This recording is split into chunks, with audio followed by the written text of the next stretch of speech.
Bleach. Studying medicine can't save the spirit world. This video is purely for entertainment and does not infringe on copyright or laws. The rights to the novel and image belong to the original author. We do not claim ownership. Don't like waiting and want to listen to this fanfic in full now? Subscribe to our Patreon, where you'll find the best fanfics. Chapter 476. Chirp. Clear the insects. Bang.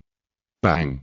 The two sounds of falling to the ground startled the surrounding 6th Division Shinigami, who stared at Tosen Kaname and the two Shinigami whose spiritual pressure quickly dissipated as they fell to the ground.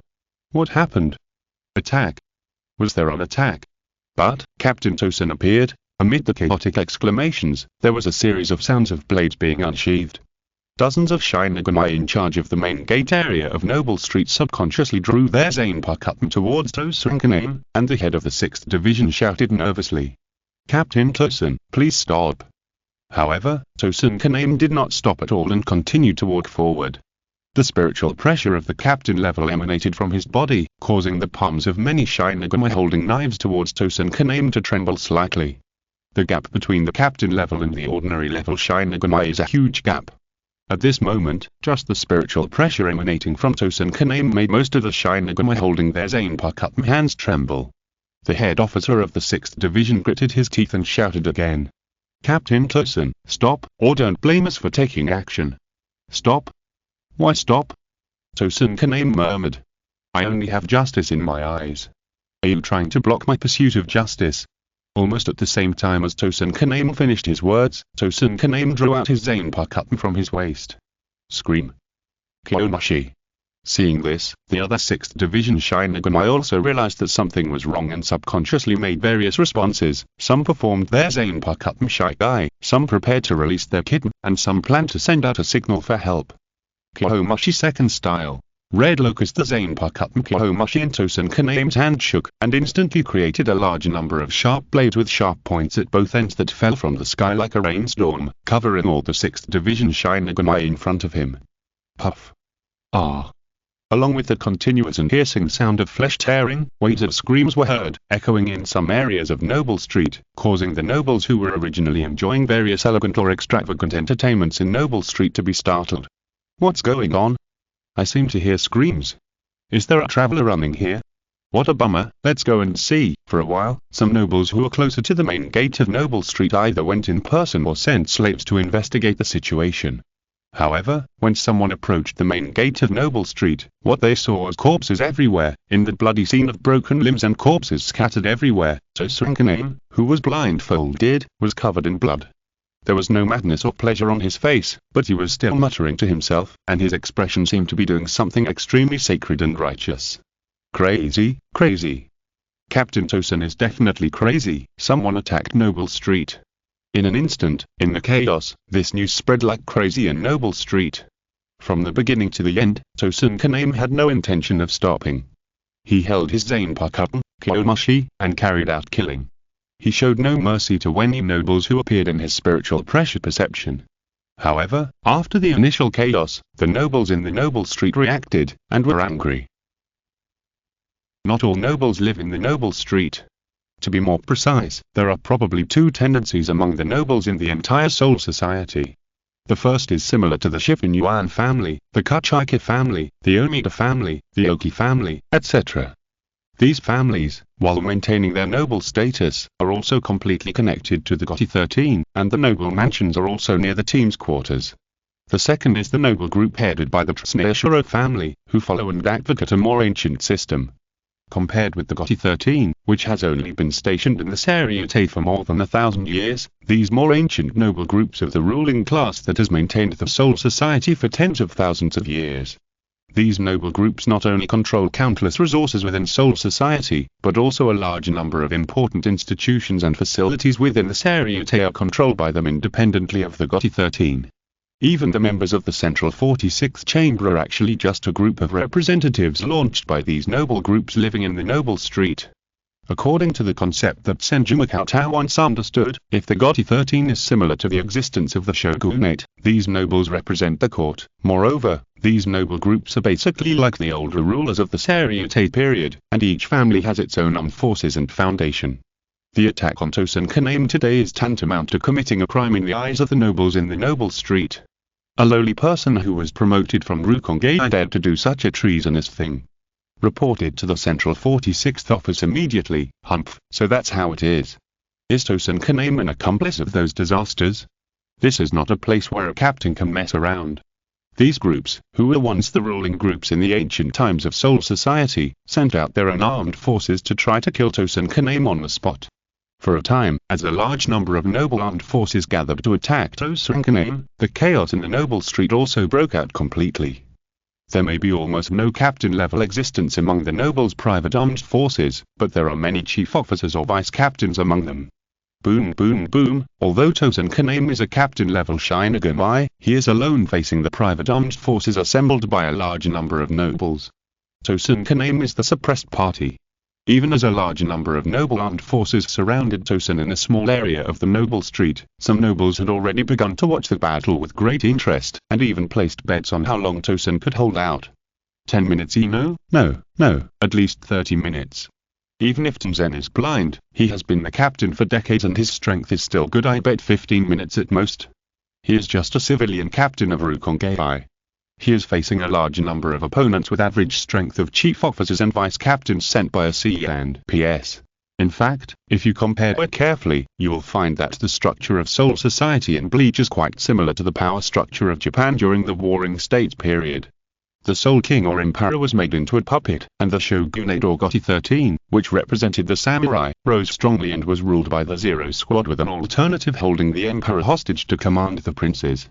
While the Soul King was regarded as the supreme being, all his organs representing power were cut off and he was placed as a human stick, and he could still be manipulated and replaced at will. Chapter 477 Extremely Evil Incident. In an instant, Tosen Kaname was almost like a wild beast that had entered the Colosseum. Although Tosen Kaname's zanpakutō was killing non-stop, in the eyes of the many nobles watching from afar, he was just a clown who was rebelling against his superiors. The battle situation was just as many nobles had expected. Tosen Kaname was indeed a captain-level Shinigami, but he was undoubtedly far from being strong enough to easily slaughter a large number of armed forces composed of chief officers and vice-captains. At this moment, Tosen Kaname was like an actual case, being constantly weakened and attacked by a large number of noble private armed forces with various zanpakutō abilities and kitten, firmly restraining Tosen Kaname within a range. However, Tosen Kaname's expression was still not shaken or hesitant.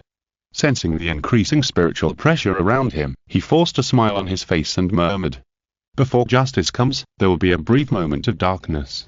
At that moment, darkness is inevitable, but it will drown all the sins. Suddenly, Tosen Kaname paused, and the spiritual pressure on his body suddenly surged. Bankai.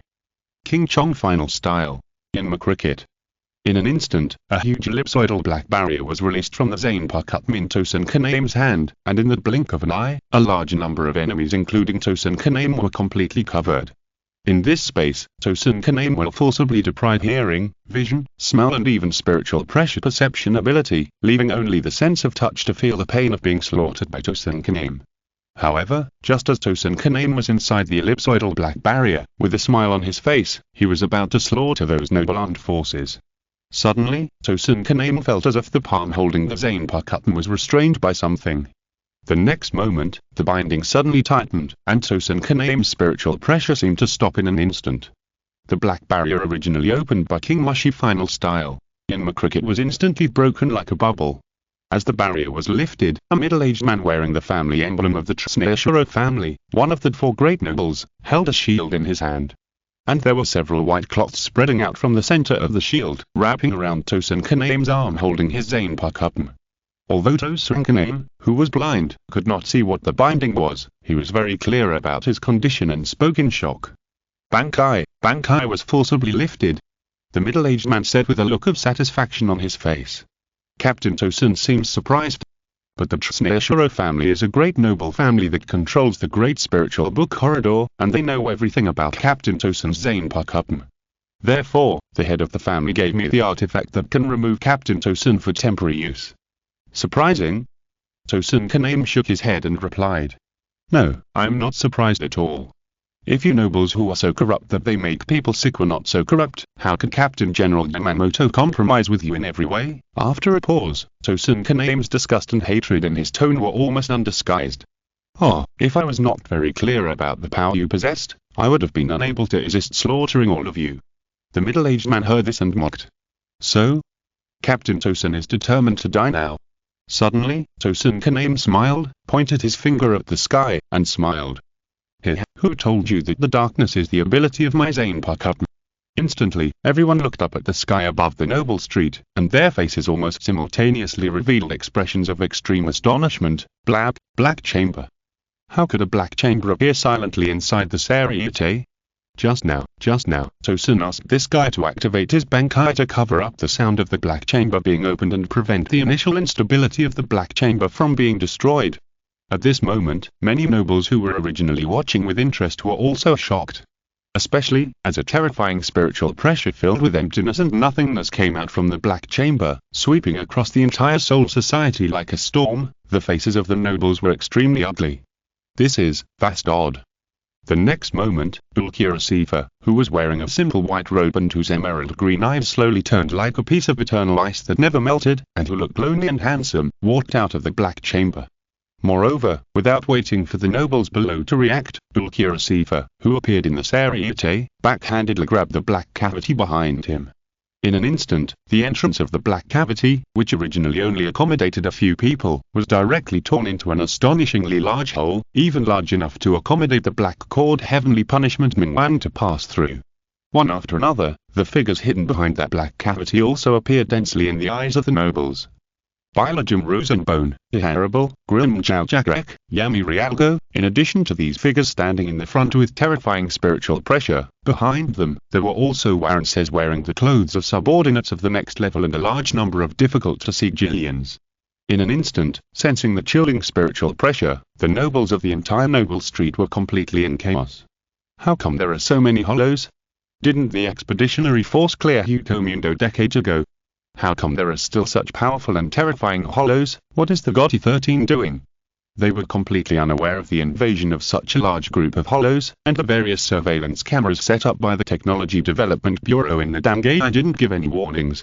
Idiot, the Technology Development Bureau has been destroyed, and there is no time to repair it.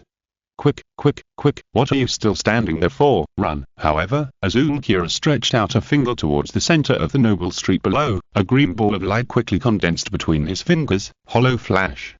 Boom. A green stream of light fell, almost directly wiping out an entire noble mansion in the noble street area. And this attack was like a signal for an attack, and the group of hollows that emerged from the black cavity fell towards the entire noble street like hail. Screams, calls, wails, accompanied by the roar of continuous explosions, completely spread throughout the huge noble street area. The spiritual pressure belonging to the great hollows continued to erupt in the noble street, and was replaced by the spiritual pressure belonging to the nobles, which was rapidly disappearing. This was undoubtedly the most unprecedented and evil incident in the history of Soul Society. Chapter 478. Swearing by Yuhabak. At this moment, at this time, the ruling class that stood at the top of Soul Society, the nobles who enjoyed countless offerings, were being slaughtered on a large scale under the invasion of the hollows. Unlike many other noble families that were truly integrated with the Gotti 13, not every noble living in the noble street had strong strength, power, status, resources, blood, etc. These were the capital that these nobles valued. The shocking changes that occurred in the noble street were also noticed by the entire Seireitei almost instantly. The Palace of Confessions. At this moment, Yamamoto Seireitei Shijakuni and Senju Cheng both had a lot of wounds on their bodies, indicating the intensity of the kendo duel between the two sides. However, when sensing a large amount of spiritual pressure belonging to hollows appearing in the Seireitei, not only Yamamoto Seireitei Shijakuni's face suddenly became extremely ugly, but Kikushansui, Yukita Jushiro and Zaraka Kinpuchi, who were watching the battle outside the Palace of Confessions, were also stunned. Then, Yamamoto Seireitei Shijakuni and Kikushansui and other captains looked far in the direction of the noble street. The huge black cavity torn in the sky was almost like a conspicuous scar that suddenly appeared in the Seireitei. Even though that confession palace was quite far away from the noble street, the huge black cavity was so clearly visible to the captains, as well as the great hollow spiritual pressure that burst out recklessly in the sensing. Queen Kid. In an instant, Yamamoto Shinrai Shichikuni's forehead was extremely angry, and blue veins kept popping up, and the temperature emitted by the zanpakutō, Raijin in his hand was almost terrifying. So that's your goal? Rescuing Rukia Kachika, defeating the King of Destruction, and holding me back were all for the purpose of destroying Soul Society. I didn't expect that as a queency, you would actually be reduced to cooperating with the Hollows. All the disguises you have made are far beyond my expectations. At the end, those words almost came out from between Yamamoto Shinrai Shichikuni's teeth, and the pair of slightly narrowed eyes revealed almost pure killing intent. If Yamamoto Shinrai Shichikuni's attitude towards Senju Cheng was more of a provocation to the younger of the Gotti 13 and the Seireitei, then now it is killing intent. Even in the scorching spiritual pressure that Yamamoto Shinrai Shichikuni was constantly rising, it seemed that he was almost ready to perform Bankai at any time. In response to this, Senju Cheng's expression first perfectly revealed a touch of confusion, and then turned into a surprised and doubtful explanation.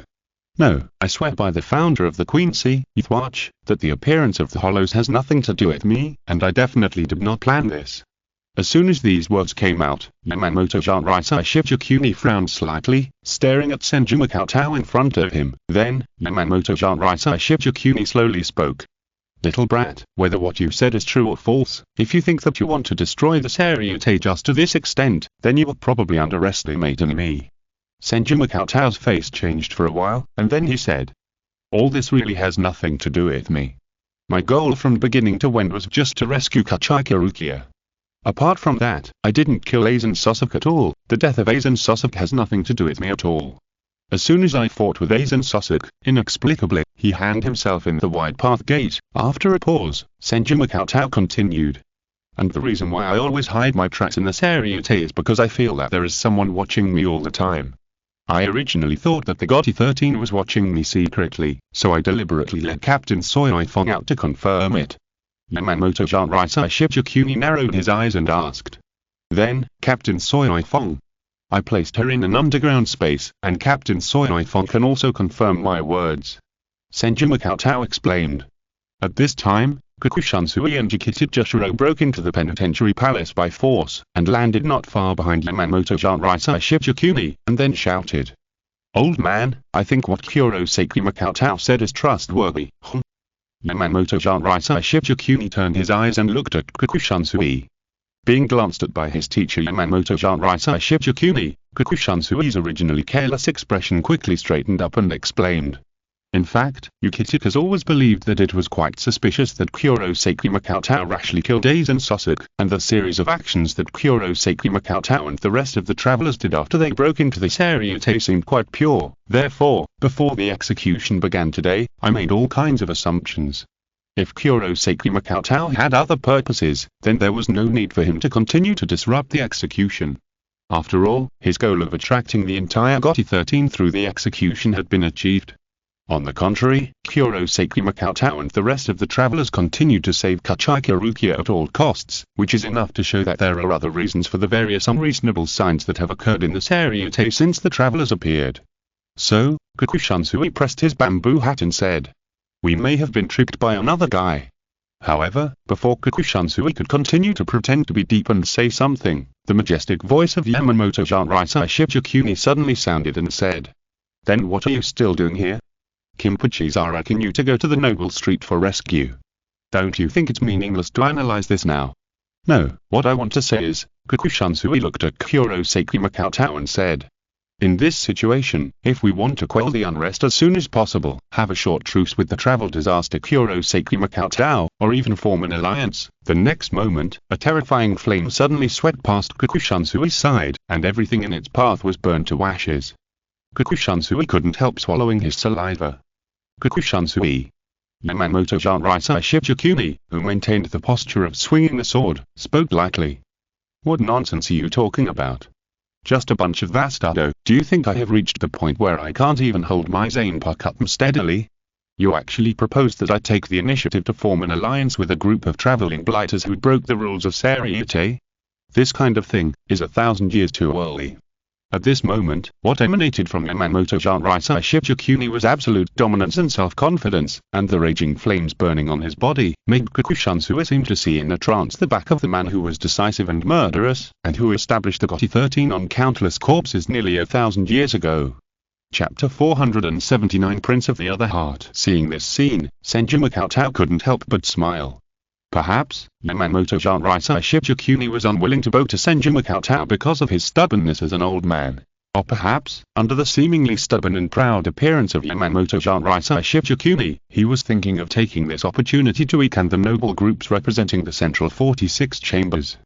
In a sense, Senju Cheng not only restrained Yamamoto Seireitei Shichikuni, but also gave Yamamoto Seireitei Shichikuni an excuse, and Kakushansua seemed to understand Yamamoto Seireitei Shichikuni's attitude, and then he looked at Yukita Jushiro beside him with a bit of apology, and then he and Yukita Jushiro went straight to the direction of the noble street to provide support.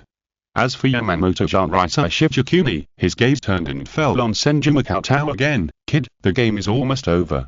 There is not much time to waste on you," Yamamoto Seireitei Shichikuni said in a deep voice. "Mr. Seireitei is talking big, but be careful not to hurt your waist." Senju Cheng responded disapprovingly, and rushed towards Yamamoto Seireitei Shichikuni instead of retreating. Boom! The collision of pure sword pressure and violent flames made the spiritual pressure collision between Senju Cheng and Yamamoto Seireitei Shichikuni almost faintly shake most of the jingling time. However, Senju Cheng knew very well that he had faintly reached a tacit understanding with Yamamoto Seireitei Shichikuni. This fierce collision with amazing momentum in that palace of confession was just an appearance. At this moment, in the Seireitei, the central 46 chamber did not issue any orders, and many captains, including the captain-in-chief, seemed to be restrained. This led to the Gotti 13 facing the huge black cavity that suddenly tore open in the sky. Although captains such as Kakushansua and Yukita Jushiro quickly led a large number of Shinigami to support the noble street, they only barely blocked the spread of the hollows to more areas in the outer areas of the noble street. As for the counterattack, it seemed impossible to do it in a short time. On the contrary, the real battle with the hollows at this moment was the huge foundation accumulated by many nobles in the noble street for countless years. Not only were there a large number of private armed forces comparable to the chief officers and vice captains of the Gotti 13, but many nobles also possessed extremely powerful forces, and many nobles had artifacts passed down from generation to generation. Therefore, in the face of the sudden attack of the hollows, the nobles of the noble street were almost exposed without reservation in order to survive. For a moment, the entire noble street quickly turned into a ruin that buried a large number of corpses. One by one, the nobles burst out with spiritual pressure that was no less than that of the captain. There were so many that there were even more than 20.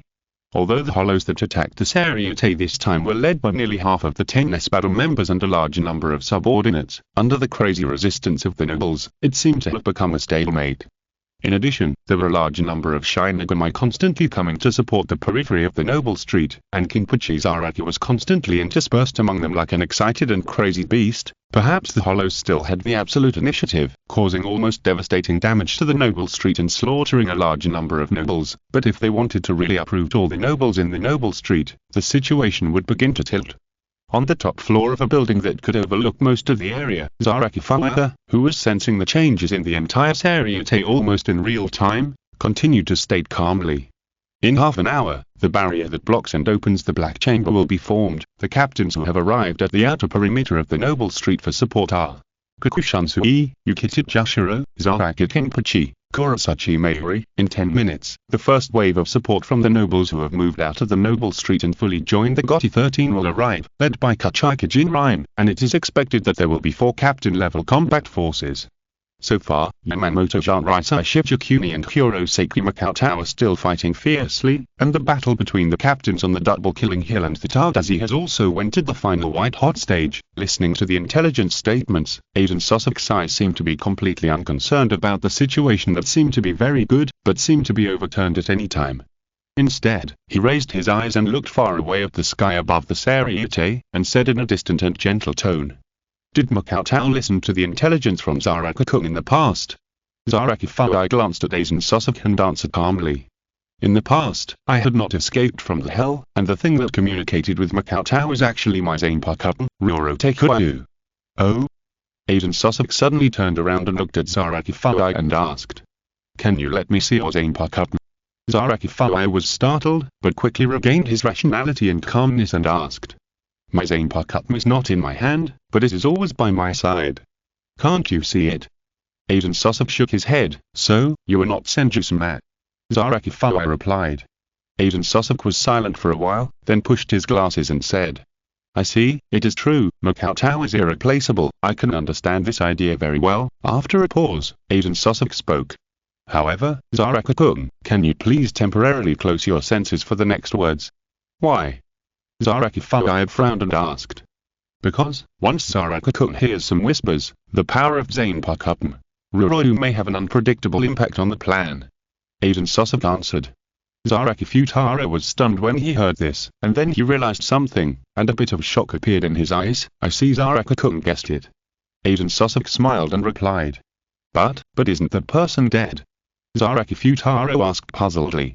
Aiden Sosok didn't say anything, but cast his eyes in the direction of the black cavity. At this moment, a hollow slowly appeared in the black cavity. It was all white, with handsome pale features on its face, and its eyes were scattered and lifeless, as if it had no self-awareness at all. However, the moment this Seireitei appeared, Zarakisu felt a strong sense of familiarity. The facial features were almost like a combination of Kachika Hibiki and his zanpakutō Muramasa, and the zanpakutō on the Seirei's waist was exactly the same as the former zanpakutō Muramasa. Aiden Sosok spoke leisurely. Originally, this Seireitei was a surprise I prepared long ago for the game between Makoto and me, named Prince Kokoro, Chapter 480. Unaware of his thoughts, Prince Hikoshi. Zaraki Futai's expression showed some shock, and he spoke. Is this a special Seireitei made with the body of Kachika Hibiki and the zanpakutō Muramasa as raw materials, and the power of the Hogyoku? Yes. Aiden Sosok said. The spiritual core of Prince Hikoshi's Seireitei is not knowing the thoughts of the other's heart, which means that the consciousness that is closest to each other will never understand each other, thus causing conflict and betrayal. After a pause, Aiden Sosok seemed to recover from some emotion, pushed his glasses, and reminded. So, Zaraki-kun, you need to close your 5 senses now. After all, your zanpakutō ability allows your consciousness to spread throughout the Seireitei, and it is inevitable that you will be affected by Prince Hikoshi's ability. I understand. Zaraki Futai nodded, closed his eyes, and needed to withdraw the consciousness around the Fusion and Noble Street, while also blocking all his senses. After all, the original ability of Muramasa, Zaraki-sama, is quite clear, that is almost the natural enemy of all zanpakutō.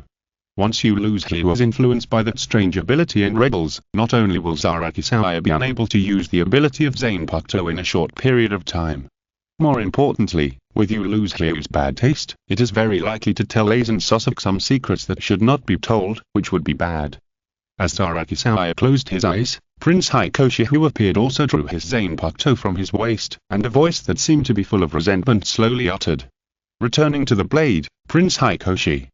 The image of Prince Hikoshi did not change at all, but a wave of invisible waves spread wildly towards the entire Seireitei with Prince Hikoshi as the center. That was a series of whispers that the god of death could not hear, but could be directly transmitted to the soul of the zanpakutō, whisper that was an irresistible whisper. It indicates that the hearts of the two cannot understand each other, thus triggering whispers of impulse and rebellion. In an instant, the zanpakutō in that bankai around the Noble Street quickly rebelled, and then spread like a virus in all directions. From the captain-level Shinigami such as Kakushansui, Yukita Jashiro, and Kurosachi Mairi to the ordinary soldiers who were not even the chief officers, as long as the zanpakutō who mastered the Shikai, almost all of them quickly rebelled, and some of the materialized zanpakutō after the rebellion completely ignored the existence of the Hollow and directly attacked the original owner. Inside the Confession Palace, the zanpakutō Raijin Jaka collided with the Rishi sword in the hands of Senju Makoto and quickly burned the Rishi sword. In the somewhat shocked and confused eyes of Yamamoto Jinraisai Shichikuni, the flame of the zanpakutō Raijin Jaka in his hand suddenly extinguished, and even the Shikai was abruptly and forcibly released. Raijin Jaka? Yamamoto Jinraisai Shichikuni said subconsciously. However, what responded to Yamamoto Jinraisai Shichikuni was not the zanpakutō in his hand, but a terrifying fire tornado all suddenly erupted on the ground above Yamamoto Jinraisai Shichikuni, wrapping him up. This familiar scene, it happened to Senju Makoto not long ago, but now it was Yamamoto Jinraisai Shichikuni himself who was hit. Captain Yamamoto attacked himself. It's rare that he planned to commit suicide and even cremated himself. Senju Cheng, who subconsciously distanced himself from Yamamoto Seireitei Shichikuni, was startled at first, and then reacted. This situation is undoubtedly very similar to the ability of the former zanpakutō Muramasa, but Kachika Hibiki is obviously dead. Is it another Shinigami who has awakened a new zanpakutō Muramasa? But Makoto Senju subconsciously looked up, and there were still large numbers of spirit stones like stars. What if it was Muramasa's ability? Why didn't my zanpakutō seem to be affected? Perhaps Makoto Senju's spirit control ability was so perfect that he could disguise himself as a quincy, and even Yamamoto Seireitei Shichikuni had no doubts at all. However, Makoto Senju was naturally very clear about the nature of his ability, which was still a kind of zanpakutō ability. Is it because he controlled the name, so it is not affected? Or does the zanpakutō not betray again after experiencing the betrayal of the Whisper? In a flash, Makoto Senju came up with two possibilities. However, what puzzled Makoto Senju was where did the zanpakutō Muramasa come from? Moreover, even the zanpakutō Muramasa in Kachika Hibiki's hand could not have such an exaggerated large-scale impact. Just as Senju Makoto's expression changed slightly, a big hole was punched in the tornado wall that wrapped Yamamoto Seireitei Shichikuni, and the naked Yamamoto Seireitei Shichikuni walked out of it majestically. However, when Senju Makoto's eyes turned slightly, he found that Yamamoto Seireitei Shichikuni's long white beard was burnt, which was enough to show that the sudden betrayal of Raijinjaka caught Yamamoto Seireitei Shichikuni off guard. Moreover, Yamamoto Seireitei Shichikuni's expression was also serious and gloomy. For Yamamoto Seireitei Shichikuni, relying on his own ability to force Raijinjaka to surrender again, it is not difficult. However, the biggest trouble is undoubtedly that no matter what choice Yamamoto Seireitei Shichikuni makes, Yamamoto Seireitei Shichikuni cannot restore his zanpakutō Raijinjaka to the level where he can use Bankai in a short period of time. Even with the destructive power of Raijinjaka, if it is not handled with care, most of the Seireitei will be burned to ashes. What's worse is that a large number of independent spiritual pressures that are familiar to zanpakutō appeared within the range of Yamamoto Seireitei Shichikuni's spiritual pressure sensing. It was as if hundreds of thousands of zanpakutō materialized at the same time and rebelled against the god of death. Thinking of this, even with Yamamoto Seireitei Shichikuni's temperament and experience, a flash of panic flashed in his eyes. When the hollows invaded, losing the help of zanpakutō was undoubtedly fatal. It destroyed the combat power of most of the god of death in a short period of time. In the entire GOTY 13, except for Kinpachi Zaraki and Unohana Retsu, the combat power would not be affected too much. Even veteran captains like Kakushansui would probably lose most of their combat power. Until this moment, Yamamoto Seireitei Shichikuni truly felt the crisis of the Seireitei being destroyed. At this moment, a somewhat doubtful yet gentle voice reached the ears of Yamamoto Seireitei Shichikuni. Mr. Seireitei, it seems that something bad has happened to you. Shinigami, Chapter 481. All Rebellions. Boom. At this moment, if the previous attack of the hollows on the Noble Street was gradually under control, then with hundreds of thousands of zanpakutō rebelling directly under Prince Hisaki's return to the blade ability, the entire Seireitei was truly in chaos. Compared to the zankanzuki technique that takes a long time to practice and master, the development and awakening of zanpakutō is undoubtedly much simpler, and the improvement of the Shinigami can be said to be immediate. Even unconsciously, the mastery of zanpakutō Bankai has almost become the main condition for being a captain. Therefore, unlike the first generation of Shinigami who were more inclined to the concept of zankanzuki, zanpakutō has now completely become the most convenient, quick and effective way for the Shinigami to gain power, and it is also the main power core of the Shinigami today. In this situation, the rebellion and attack of the zanpakutō were enough to make most of the Shinigami unable to take care of themselves. Even some Shinigami who relied heavily on the power of the zanpakutō were almost killed by the materialized zanpakutō on the spot, not to mention having the spare energy to destroy the hollows. This change almost killed some of the nobles who were struggling to support themselves under the siege of the hollows on the spot. Collapse, chaos, killing. For a time, the situation that was originally under the control of the 13th Division of the GOTY completely collapsed. Deep in the Seireitei forest, lying on the ground, the mask on Shibuya Yorishi's face was broken, and his body was covered with wounds. He was breathing heavily, and his spiritual pressure was also fluctuating violently up and down. In contrast, Unohana Retsu seemed to have no change except that the captain's Aori on his body was slightly damaged. More importantly, at this moment, Unohana Retsu stepped on Shibuya Yorishi's lower abdomen with his zanpakutō in his hand across Shibuya Yorishi's neck. The cold light emitted by the zanpakutō made Yorishi Shoin's hair stand up subconsciously. Too strong. Although Yorishi Shoin also thought about resisting, it seemed that it only made Unohana Retsu more excited and had no effect at all. Captain Shoin, you're really like a kitten. That meow punch is so cute. No wonder it is so attractive and can't be put down. The tone of Unohana Retsu's words seemed to be just a calm sigh stating a fact, but to Yorishi Shoin's ears, it seemed to contain an irrepressible murderous intent.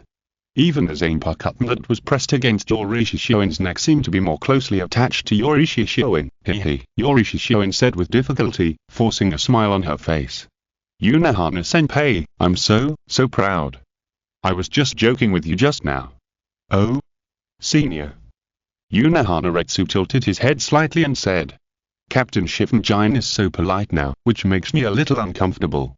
I thought Captain Shinigami didn't inherit a little bit of respect from your ancestor Shinigami Chihiro. Shinigami Yorishi laughed dryly. How could it be? The Shinigami family has always respected Unohana-senpai very much. Really? Since Captain Shinigami has this awareness, then I won't let Captain Shinigami go to ask Shinigami Chihiro for advice. Then, Unohana Retsu showed a very scary and sinister smile on his face and said. Captain Shinigami, don't be afraid. It's just to make amends for your rudeness just now. Do you need Captain Shinigami's help with some small things? Suddenly, Shinigami Yorishi felt something was wrong for some reason and asked nervously. What help? Unohana Retsu said with a smile. It's very simple. I recently had an idea about the gender conversion surgery of the soul of the god of death. I need Captain Shinigami to help me experiment. Shinigami Yorishi. This sentence almost scared Shinigami Yorishi's pupils to shrink to just a dot.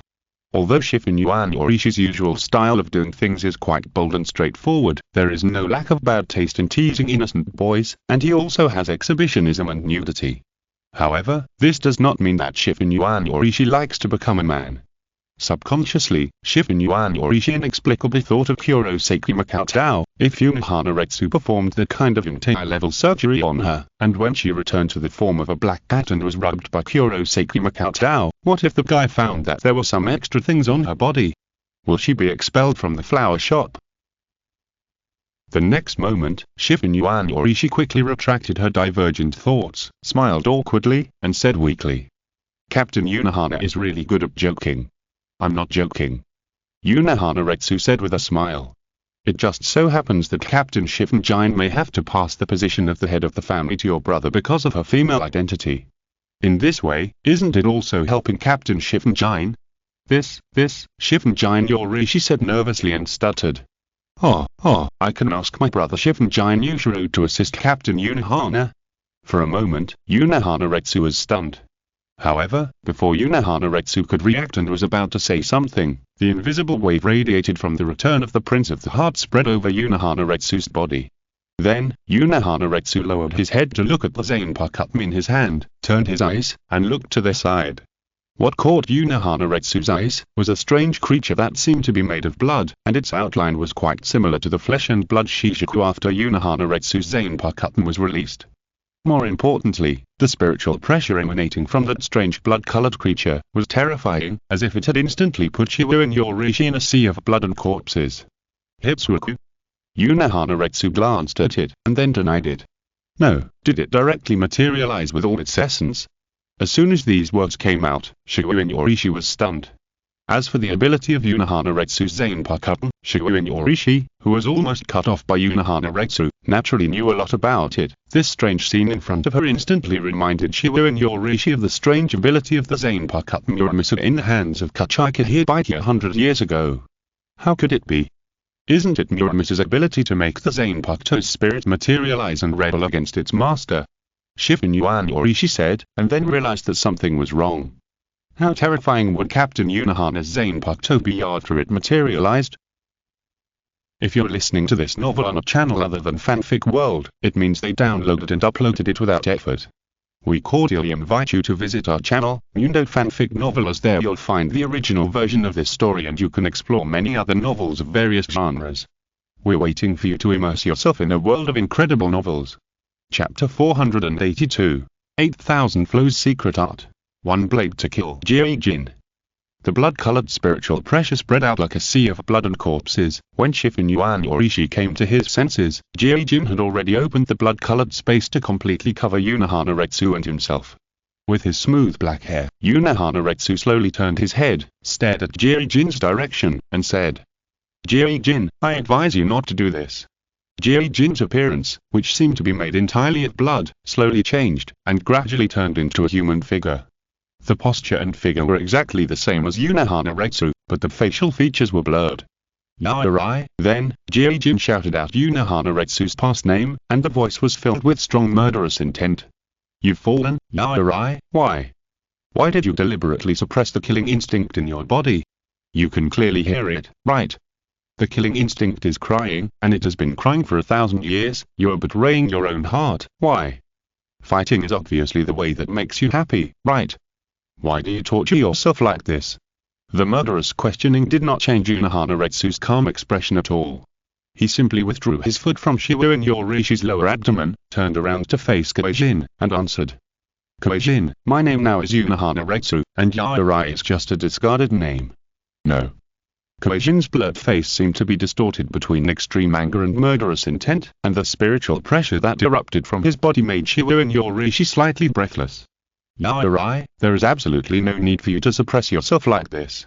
Seeking truth and enjoyment in fighting, so as to please yourself, satisfy yourself, and enrich yourself, isn't this what Yarai is all about? Thousands of years. Yarai, you have suppressed yourself for thousands of years. Isn't it enough to torture yourself like this? The zanpakutō in your hand has always been eager to drink blood.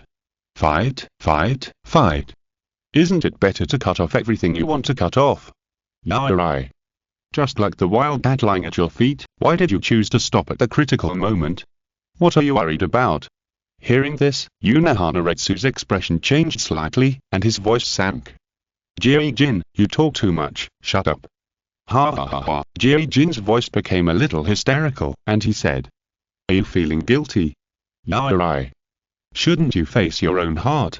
You have already had the true intention to kill, but you are worried and afraid in your heart, afraid that chopping off this little wild cat that displeases you will make someone unhappy. Don't you think your knife has become unusually blunt? It's really ironic. Yarai, is such a knife worthy of the name Yarai? My anger can't be suppressed anymore. At this moment, Shifen Yuan Yorishi couldn't help but look at Unohana Retsu's profile with shock. All is lost, the possibility of lying is not high. In other words, did Unohana Retsu really have the true intention to kill herself? Just worried about someone. Who is that person? In an instant, Shifen Yuan Yorishi was shocked and thoroughly stimulated by her strong curiosity. As for Unohana Retsu, his tone was a little more impatient. Jin, your anger is too unnecessary. It's not your turn to meddle in my affairs. Meddle. Jin's murderous intent almost completely broke out, and he shouted hysterically. You are too stupid, Yarai. You have been suppressing your killing instincts. Do you really think you are qualified to be my master? This time, even if it means coercion, I will break your hypocritical disguise anyway, even if I kill you accidentally. Unohana Retsu frowned slightly when he heard this. In an instant, a zanpakutō slowly emerged from Jin's hand, as if it was soaked in the blood of thousands of people, emitting a terrifying cold light, and he laughed wildly and said, Aha, there's more. I'm going to tear apart everything you're worried about and afraid of, bit by bit, right in front of you. That man is in Seireitei right now, right? That man is called. However, just when Jin was about to mention a certain name, Unohana Retsu's eyes condensed, and he stepped on the ground. His flying black hair and loose captain's Yori seemed to transform into a black and white flower that bloomed in an instant in front of Yorishi Shiwen. And in this black and white flower, a ray of cold light suddenly burst out with a dazzling light. 8,000 Flow Secret. One Blade to Kill. When Yorishi Shiwen came to his senses, Unohana Retsu had already appeared behind Jin, and slowly put his zanpakutō back into the scabbard.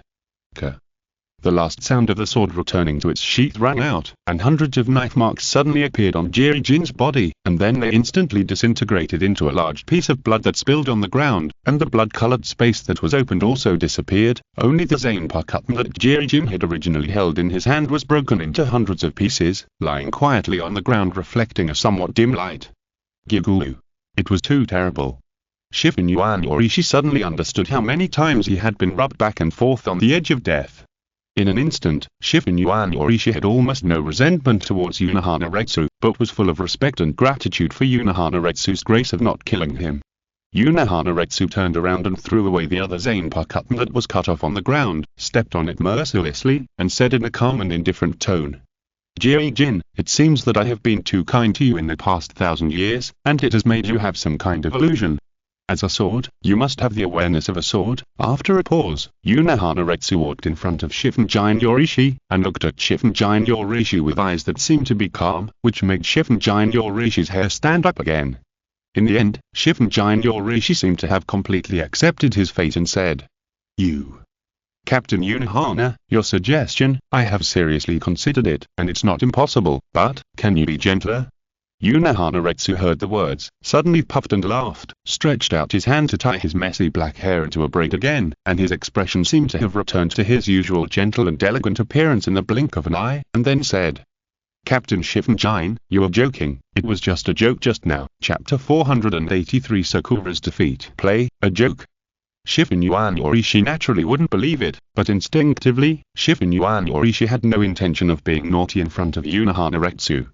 Then, Unohana Retsu squatted beside Shifu Yuan Yorishi, his hands emerged with the green light of Udo, and quickly treated Shifu Yuan Yorishi's dense knife wounds, and said, "I'm not in a good mood recently, a little depressed, so I have the idea of saying some intimate words to Captain Shifu Yuan. I hope Captain Shifu Yuan won't be offended if it's rude." How could it be? I understand. Shifu Yuan Yorishi replied. "In addition, these are just some nonsense, I hope Captain Shifu Yuan won't take it too seriously and spread it out," Unohana Retsu gently requested. However, Shifu Yuan Yorishi knew very well that she seemed that there was no room for refusal. Shifu Yuan Yorishi seemed to be trying hard to recall something, and then gave up and said, "Of course, I'm a little dizzy, what did I say?" Unohana Retsu smiled, then pulled up Shifu Yuan Yorishi, whose injuries had recovered in a moment, and said, "It seems that there are some unexpected changes in the Seireitei. Not only are there a lot of hollow spiritual pressure, but even the zanpakutō seems to have rebelled as it was once affected by Kachika Hibiki's ability. We may need to borrow the power of Captain Shifu Yuan." "My power?" Shifu Yuan Yorishi asked subconsciously after hearing this. "Captain Unohana won't help. If you do, it will be solved soon, right?" Unohana Retsu waved his hand gently, saying with a little apology, "Captain Shifu Yuan really likes to joke. I'm just the captain of the healing squad. I can barely provide medical support on the battlefield, but it's too much of a stretch for me to fight on the front line of the battlefield myself." Shifu Yuan Yorishi. At this moment, Shifu Yuan Yorishi felt the occasional pain in her body and didn't know how to complain. However, the chaotic and complex spiritual pressure in the Seireitei also made Shifu Yuan Yorishi realize that there was not much time to waste. Then, Unohana Retsu and Shifu Yuan Yorishi left the forest together and headed straight for the direction of the noble street. However, when Unohana Retsu and Shifu Yuan Yorishi left the forest and arrived at the top of a building that could barely overlook the large area of the Seireitei area, they saw smoke everywhere. The entire Seireitei was in chaos. The rebellion of the zanpakutō, the attack of the Hollows, and the Central 46th Office and other high-level organizations have not made any decisions or orders. At present, not only has the noble street fallen completely, but even the entire Seireitei seems to be at risk of falling completely. The Gotti 13 is already on the verge of collapse. The situation is worse than I imagined. Unohana Retsu sighed, but he couldn't help but have many doubts in his heart. Unohana Retsu already knew about the conflict between Senju Cheng and the Soul King Palace, and also knew that Senju Cheng had a vague idea of seeking control over the Seireitei. However, Senju Cheng did not tell Unohana Retsu any special plan, and only asked Unohana Retsu to act according to his own ideas. Therefore, this scene made Unohana Retsu not know what to do. In fact, Unohana Retsu could not help but wonder if these Hollows were under the instructions of Senju Cheng. Only by re-establishing order in the chaos can we seize the Seireitei. Now, the complete fall of the noble street and the chaos in the Seireitei are extremely favorable to Senju Cheng's ideas. Compared with Unohana Retsu's relatively complicated thoughts, it was Shifu Yuan Yorishi who showed some worry and anxiety on her face and said, Damn it, if this continues, the Seireitei will be finished. Suddenly, Shuin Yorishi turned his eyes and found that the hollows that were originally mainly entrenched in the Noble Street area began to move quickly. And the target, Shuin Yorishi looked in the direction where the hollows were moving and spoke. Double Strike Hill. The next target of those hollows, why is it Double Strike Hill? And Double Strike Hill. The black space formed by the Senbon Bancho slowly broke apart, and the noble-looking Byakuya Kachiki slowly fell to the ground. On the other hand, Ichigo Kurosaki, who was standing in front of Byakuya Kachiki, also had wounds all over his body, but he still stood firmly on the Double Strike Hill. Brother.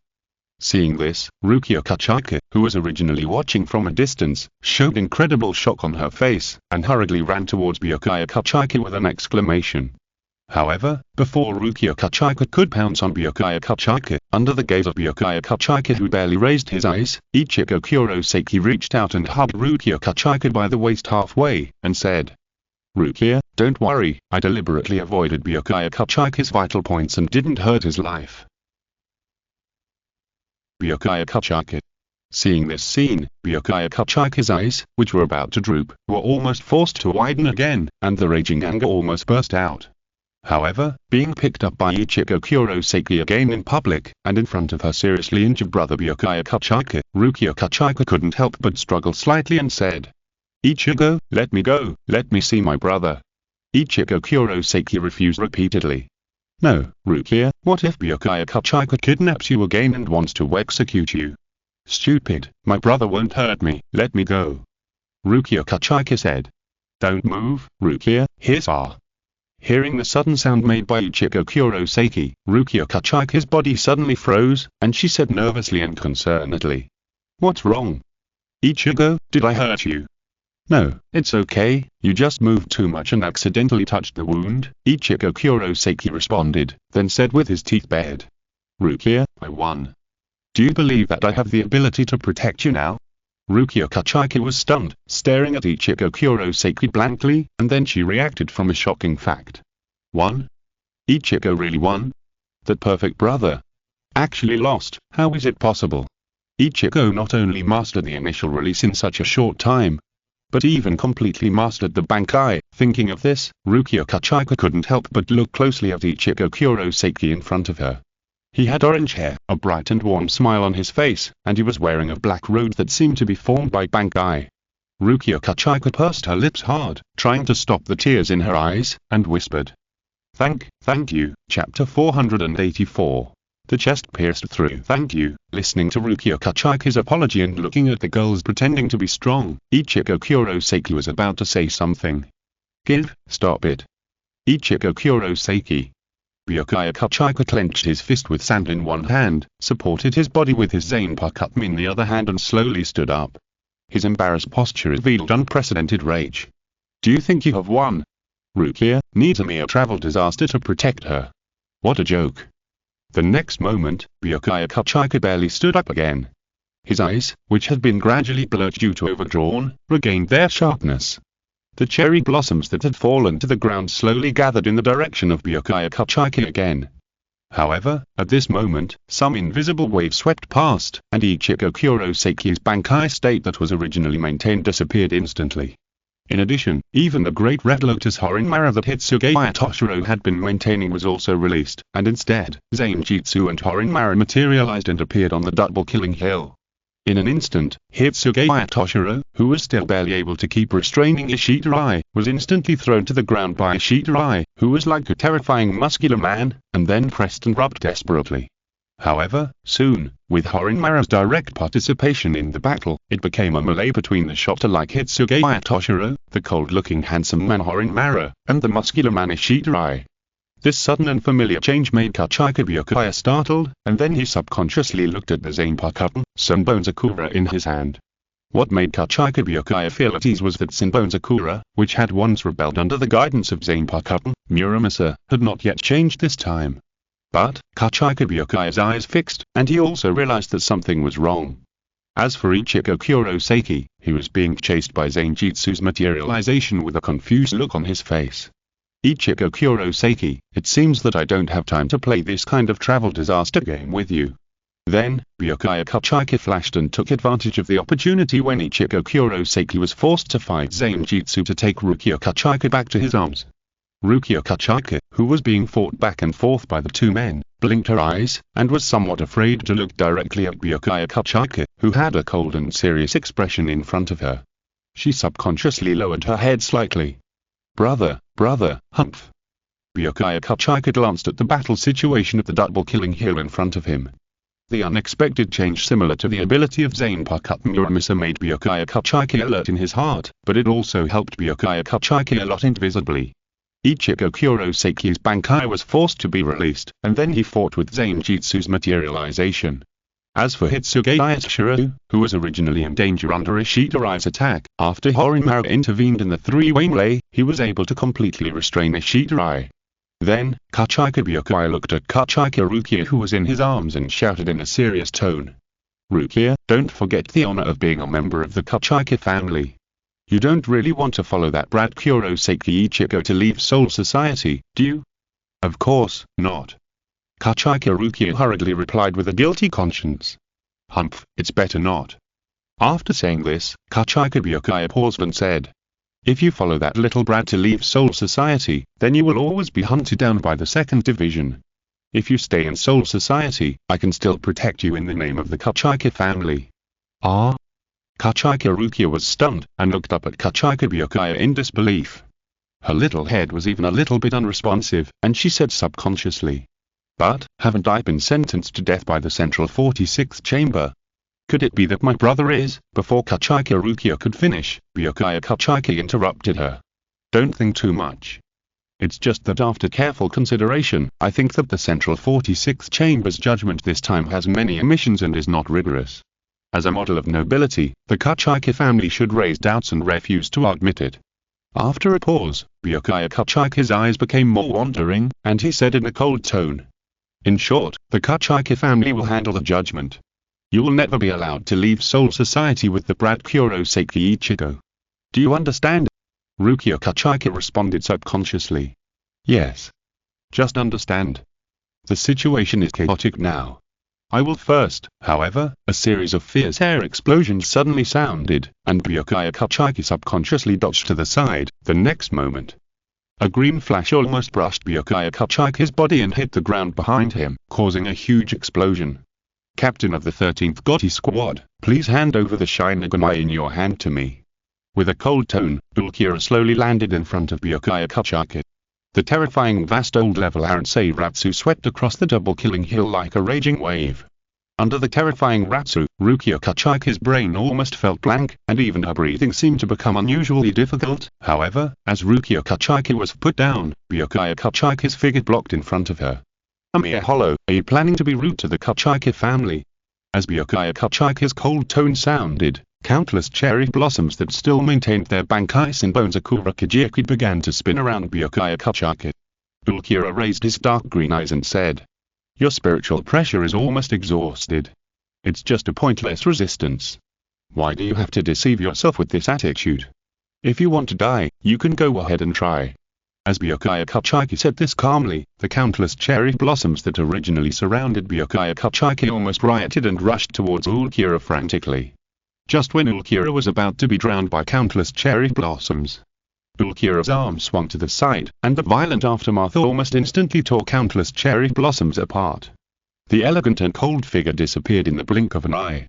Then, the next moment, just when Byakuya Kachika realized something and his body instinctively wanted to move, the spirit body that was on the verge of limit still stood in place. Puff. Ulquiorra's palm directly pierced Byakuya Kachika's chest, and his dark green eyes without a trace of ripples looked closely at Byakuya Kachika's slightly enlarged pupils and said, so, what supports you in this meaningless sacrifice and resistance, is your heart?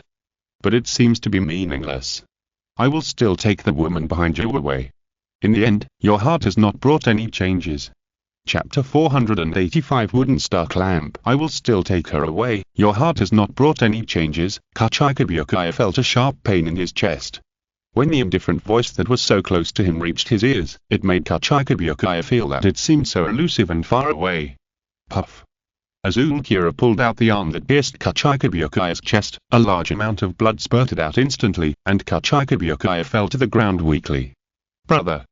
At that moment, Kachikabuyokaya's vision began to blur, and he vaguely saw Ulquiorra in front of him seem to pass by, and the sharp and terrified voice of Kachikarukia sounded. Wait! Kachikabuyokaya wanted to say something, but the blood that kept pouring out of his mouth blocked his throat. He couldn't help but recall that he seemed to have heard about the topic of heart at some point in his mind. It seemed to be a quiet night, playing chess under the cherry tree with his only close friend Makoto Senju. You lost this round. Let's play again. No, the result won't change even if we play again. Why? Because your style of playing chess is too aristocratic. Makoto Senju threw the black pieces in his hand onto the chessboard, sipping the fragrant tea slowly and speaking in a gentle tone. That is to say, you focus too much on the surface and don't change deliberately, which undoubtedly ignores the essence of playing chess. Buyokaya Kachiki stared at Makoto Senju and said, Makoto-kun, you seem to have a point. You have too many aristocratic shackles on you, which makes you unable to see your heart clearly, which will limit the height you can eventually reach. As Makoto Senju spoke, he took out a box from his arms and pushed it in front of Buyokaya Kachiki. Kachikabuyokaya opened the box in front of him, and inside was a wooden star-pulling clamp-shaped hair accessory, which was quite simple and exquisite. Don't despise me. After all, I'm not a noble like you, and I can't take out any valuables. So on the day of Buyokaya's wedding, I can only give you this small handmade gift in advance. Senju Makoto said with some apology. Kachikabuyokaya nodded, closed the box cherishingly, and said briefly, Thank you. When you come back from the expedition, I will treat you to a drink. Finally, in Kachikabuyokaya's memory, Senju Makoto's hearty laughter rang out.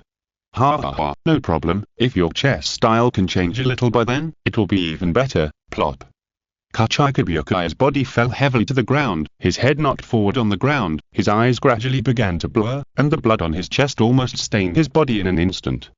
The star-pulling clamp that was originally worn by Buyokaya Kachiki on the top of his ear was crushed on the surface, revealing that the inside was made of wood. The next moment, the wooden star-pulling clamp on the top of Buyokaya Kachiki's ear suddenly burst into green, and one by one, it spread out like green grass, and went madly towards the wound on Buyokaya Kachiki's chest. In Buyokaya Kachiki's consciousness, which was already almost over, a familiar and gentle figure suddenly emerged. Hey, Buyokaya-kun. The gentle voice like a spring breeze shocked Buyokaya Kachiki's spirit suddenly, and when his scattered eyes focused again, what he saw was still the familiar double-killing hill. The only difference was that a large amount of green grass spread out from the star-pulling clamp on the side of the ear, emitting green light and completely blocking the wound on Buyokaya Kachiki's chest. This ability, star-pulling clamp. Makoto-kun, did you protect me? As this thought came to Buyokaya Kachiki's mind, his arm instinctively swung to the side and grabbed Ulquiorra's ankle as he was heading towards Rukia Kachiki. This sudden change made Ulquiorra slightly stunned. He looked down at Buyokaya Kachiki who had clearly fallen beside him and said, How is it possible? That blow should have been enough to kill your body, which was on the verge of death, but you still had the strength to spare. The next moment, Buyokaya Kachiki held his zanpakutō tightly in his other hand and swung it towards Ulquiorra. Immediately, Ulquiorra didn't care about cutting off Buyokaya Kachiki's arm. He quickly broke free and instinctively jumped back to avoid this unexpected blow. Then, Buyokaya Kachiki's body, which was almost half stained with blood, slowly climbed up from the ground. His face was pale and his hair was messy and hung in front of his eyes. Only his eyes seemed to be more determined and sharp than before. Brother, are you okay? Rukia Kachiki said in surprise. No, it was the power left by Makoto-kun that barely contained the injury. Kachikabuyokaya's answer made Rukia Kachiki stunned. This name was undoubtedly so familiar and nostalgic to Rukia Kachiki. Don't worry, I will never fall down before Makoto-kun's power is exhausted. Kachikabuyokaya's body was almost completely stable, and the zanpakutō in his hand pointed directly at Ulquiorra, and said, But, Rukia, run away. Although I don't know why a hollow of this level would target you, I must not let him succeed. Whether for the sake of Soul Society or for you, I will definitely stop this guy for you, but you need to walk the rest of the way by yourself. Brother, Rukia Kachiki murmured. Go, don't forget the honor of the Kachiki family. Suddenly, Kachikabuyokaya's voice paused, and the back in front of him, which seemed to be in an extremely embarrassed state, made Rukia Kachiki's heart tighten. The next moment, Byakuya Kachiki slowly turned his head, and his stern face, which had never changed in front of Rukia Kachiki, showed a gentle smile that seemed similar to the one that Makoto Senju had shown before, and said, "Rukia, stay alive." Instantly, Rukia Kachiki's eyes were filled with shock, and she gritted her teeth tightly, then dragged her spirit, which was much weaker than the residents of Rukongai, and desperately fled in the opposite direction of Byakuya Kachiki. Ulquiorra moved his body to see Rukia Kachiki's escape, and when he was about to catch up with her, Byakuya Kachiki, who had clearly reached his limit many times, followed and blocked Ulquiorra. "Don't even think about going over there, Hollow," Byakuya Kachiki said with a calm and firm look in his eyes. Ulquiorra's eyes slowly turned, and he took another serious look at Byakuya Kachiki in front of him. The wound that had pierced his chest had not disappeared or healed. The reason why Byakuya Kachiki was able to barely regain his ability to move was entirely because a large amount of green grass spread out from the side of his ear to block Byakuya Kachiki's wound, and seemed to be constantly trying to heal Byakuya Kachiki. Chapter 486. Things left behind by a close friend. "I see, this is the thing called sacred weapon that the nobles of Soul Society hold, so it allows your spirit to still support itself," Ulquiorra said calmly. "This is not a sacred weapon, but something more valuable than a sacred weapon.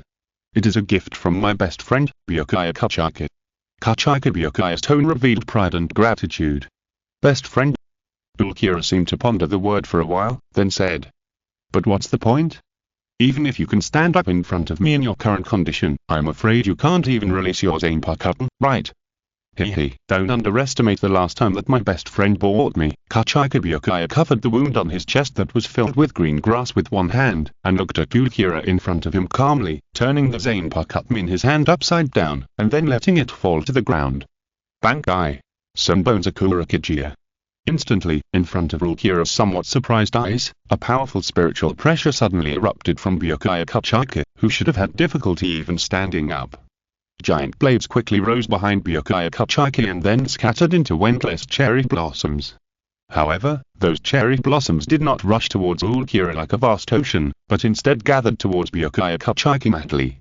Final scene: White Emperor Sword.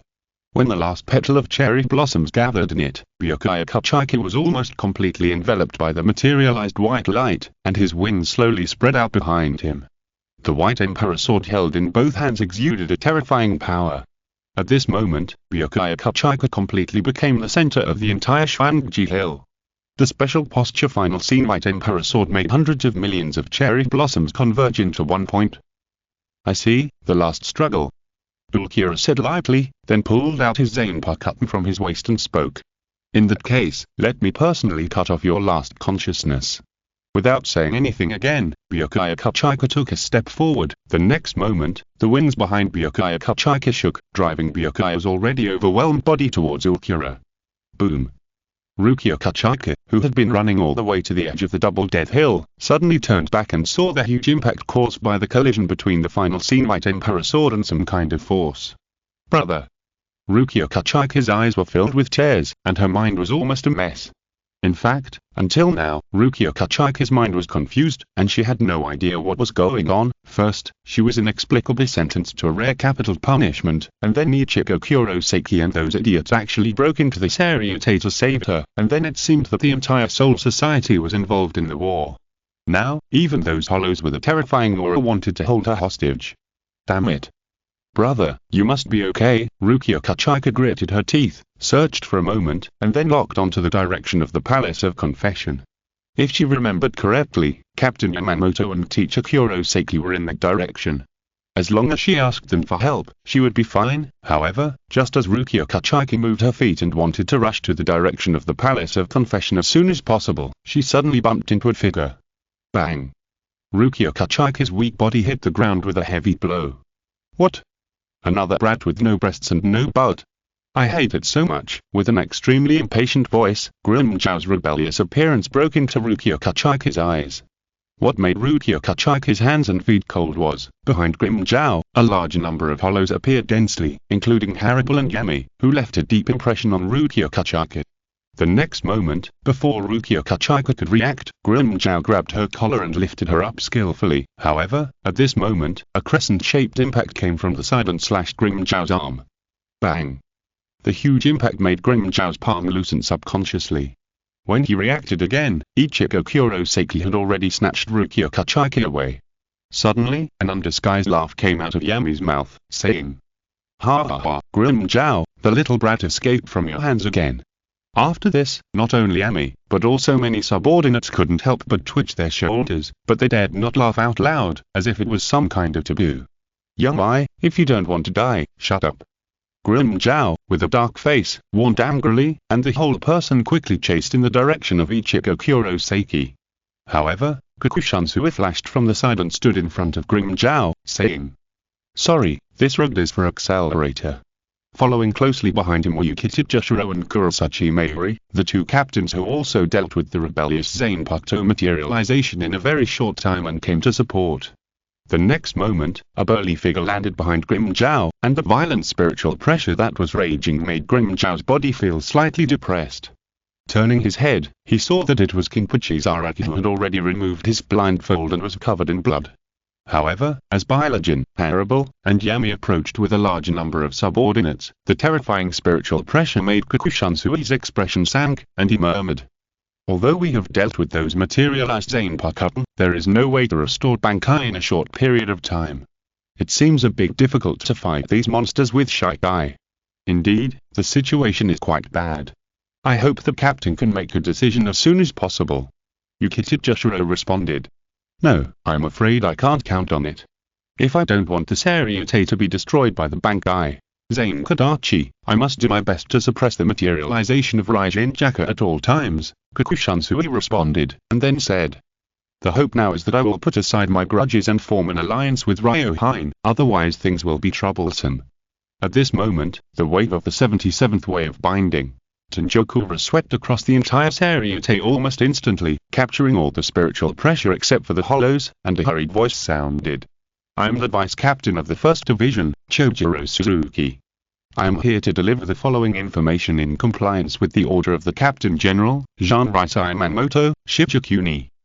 According to the agreement reached between Captain General Yamamoto and Mr. Kurosaki Makoto, the leader of the Heikuro, the Gotti 13 divisions have officially ceased hostilities and formed an alliance with the Heikuro. All members of the Gotti 13 divisions must make repelling the hollows their primary mission now." Chapter 487. Common sense created by the strong. After hearing the information delivered by the 77th binding path, Tenjokura, a ray of joy appeared on the faces of Kakushansui and Yukita Joshiro. There is no doubt that for the current Gotti 13, it is too difficult to fight against the Reikyoku, the materialized zanpakutō, and the hollows at the same time. Kakushansui even feels that he doesn't know where to start. On the contrary, if they form an alliance with Reikyoku, the current anxious combat power of the Gotti 13 will be greatly relieved almost instantly. Boring. Only King Puchizaraki looked disdainful after hearing it, and then he ran straight to the nearest Yami and slashed it with a flat knife. Boom. This attack, like a signal, also detonated the battle between the Shinigami and the Hollows. However, among the current Gotti 13, there are only a few Shinigami like Kakushansui who have solved the problem of zanpakutō materialization and barely recovered a certain combat power. Therefore, although the captains such as Kakushansui tried their best, they could only block some extremely powerful Hollows. A large number of subordinate officers at the Palace of the Night have almost surrounded the entire perimeter of the double-killing hill, and then frantically tried to snatch Kachiki Rukia from Ichigo Kurosaki. These subordinate officers may be far inferior to the official Tennesbado members such as Grimjow in combat power, but they are basically all from the powerful Ichikes. Their combat power is second only to the Tennesbado, but they often have combat power that is no less than that of ordinary captains. Therefore, under the siege and interception of more than 10 subordinate officers, Ichigo Kurosaki is almost completely trapped in a desperate situation. He dared not even fight back, and could only desperately dodge and escape with Rukia Kachiki on the double-killing hill, trying to delay enough time. However, after fighting with Byakuya Kachiki and Zanjitsu in succession, Ichigo Kurosaki's spirit and spiritual pressure were already on the verge of limit, and the speed of instant step was also slowed down unconsciously. Finally, in the eyes of Ichigo Kurosaki with a hint of despair, the last escape direction in front of him was also surrounded. The dark mass of figures emitting spiritual pressure that was no weaker than that of a captain made Ichigo Kurosaki tighten his hand that was holding Rukia Kachiki, and his other hand tightly grasped Zanjitsu. Although Ichigo Kurosaki also realized that it was impossible for him to win so many subordinates due to his current situation, his eyes still did not waver in the slightest. At this moment, the many subordinates who had originally surrounded Ichigo Kurosaki paused, and suddenly half knelt on the ground. In the shocked eyes of Ichigo Kurosaki, a familiar figure appeared behind the subordinates, and walked step by step in front of Ichigo Kurosaki in the path that the subordinate made way for. Ichigo Kurosaki looked at the seemingly gentle and elegant man in front of him in shock, and murmured a name. Aiden Sasuke. Aiden Sasuke walked to 10 steps in front of Kurosaki Ichigo, and under the half-kneeling welcome of many subordinates, he looked like a king. Then, Aiden Sasuke smiled and said, "You seem to be surprised, young man. You, according to the rumors, weren't you killed by Uncle Kurosaki?" Kurosaki Ichigo said in disbelief. "Besides, aren't you a god of death? Why would those hollows kneel down respectfully to you? Too narrow-minded." Aiden Sasuke said as if he was looking at some interesting toy. "What exactly created your narrow common sense? Only the weak will accept the common sense created by others. The real strong often create common sense by themselves, that's all." "You guy," Kurosaki Ichigo frowned, and he also realized that something was wrong. He subconsciously took a step back and said, "So, you are the one who wrongly accused Uncle Kurosaki and then ordered a large number of hollows to attack the Seireitei?" To rough judgment, Aiden Sasuke shook his head and said with some disappointment.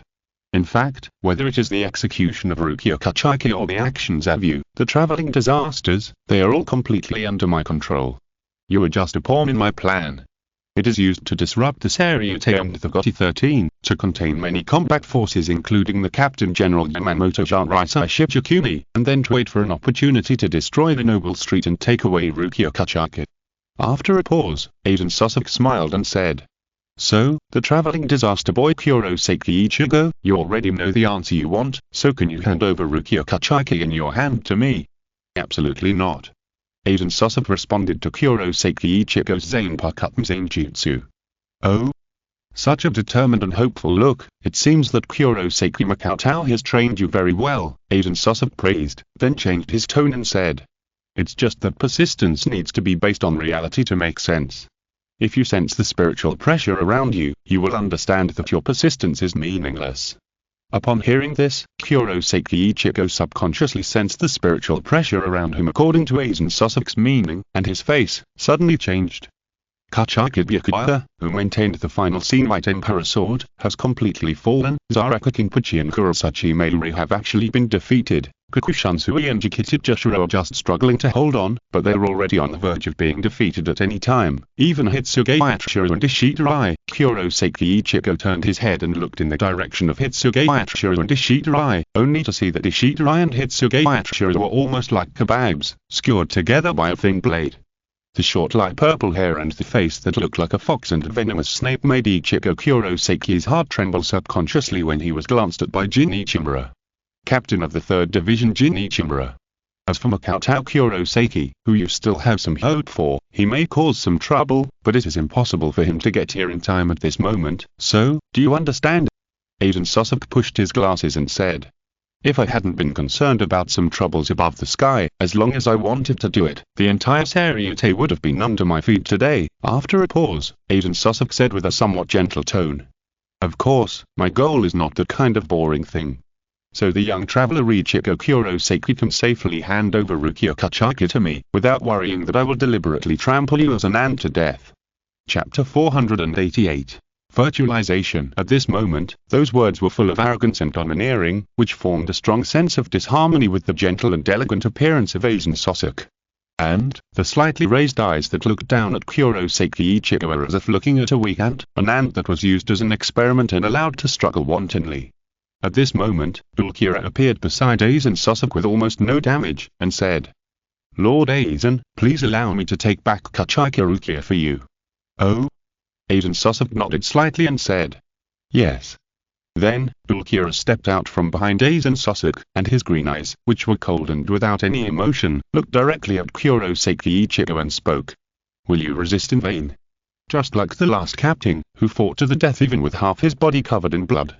As soon as these words came out, Ichigo Kurosaki's face couldn't help but look extremely ugly. He realized that the person Ulquiorra was referring to was Byakuya Kachaki. Although Ichigo Kurosaki and Byakuya Kachaki were enemies fighting bloody battles not long ago, at this moment, hearing Ulquiorra's indifferent voice, he couldn't help but feel angry. The next moment, before Ichigo Kurosaki could open his mouth to answer, Ulquiorra's figure flashed in front of Ichigo Kurosaki, and his 5 fingers were put together. Insert. Puff. Under the extremely horrified gaze of Rukia Kachaki, who was held in Ichigo Kurosaki's arms, Ulquiorra's palm almost completely penetrated Ichigo Kurosaki's chest. Sure enough, you have reached your limit for a long time. With such a slow body, what can you hold? Ulquiorra said indifferently, and his palm went directly to the neck of Rukia Kachaki, and he lifted and pulled. Ichigo Kurosaki felt that his arms were empty, and something important was suddenly lost. Wait, the weak sound from the bloody throat could not stop Ulquiorra. Instead, he turned around and carried Rukia Kachaki towards Aizen Sasuke. Wait, I said, wait. The next moment, a huge spiritual pressure burst out from Ichigo Kurosaki's body. It was the spiritual pressure of the god of death, mixed with the hollows. When Ulquiorra's footsteps subconsciously paused, and when he turned his head to look behind him, what he saw was Ichigo Kurosaki, whose face was covered with half a hollow mask, and he made an extremely crazy sound. Ha ha ha ha. Interesting, Ichigo, look at what you've done to this body. It's creaking, it really annoys me. They're just scraps that can be chopped off. As soon as the word fell, Ichigo Kurosaki's body, which had already reached its limit, seemed to be filled with new strength. He made an exaggerated slashing motion, and the huge zanpakutō Zanjutsu slashed towards Ulquiorra. Are you being mysterious? Ulquiorra's expression remained unchanged. He raised his right hand and hit the zanpakutō Zanjutsu at the back of his hand. Bang! The huge impact force exploded, and even the air seemed to blur for a moment. Ulquiorra's figure still stood in the same place, but the zanpakutō Zanjutsu blade that was slashed on the back of Ulquiorra's hand had a small gap on it and bounced back. However, at this moment, Ulquiorra turned his eyes and found that Ichigo Kurosaki had disappeared from the spot. The handle of his zanpakutō Zanjutsu, which was originally held by the hilt, had a large amount of white cloth scattered at the end of the handle. Suddenly, a sound that seemed to be a fusion of 2 tones sounded behind Ulquiorra. Residue. Before Ulquiorra could react, his arm, which had just been raised, was suddenly grabbed and pulled behind him, causing Ulquiorra's body to be temporarily unbalanced. The large amount of white cloth scattered at the end of the zanpakutō Zanjutsu, which had been rebounded into the air, suddenly tightened, causing the zanpakutō Zanjutsu to suddenly cut towards Ulquiorra's throat, which was exposed due to his imbalance. This lightning-fast change happened almost in an instant, in the eyes of the subordinates who were originally surrounding Ichigo Kurosaki and Rukia Kachaki. A large piece of white cloth briefly covered the battlefield.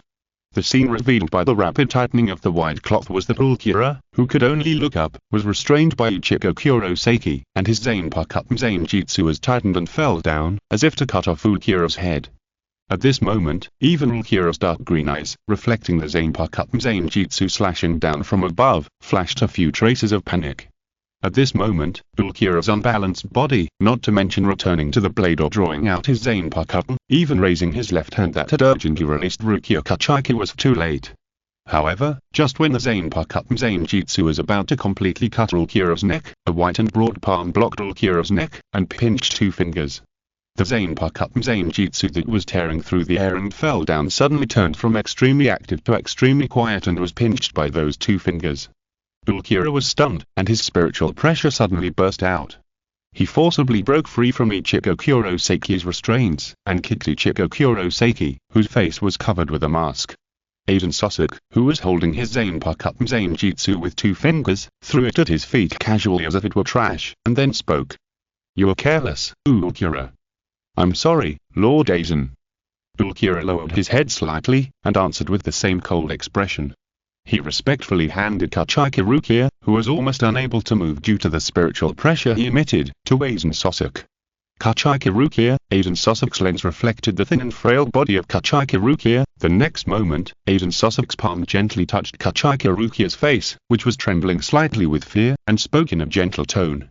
Don't worry, I won't harm your life. You are the feelings left by my close friend in Soul Society, and you represent the traces he left in the world.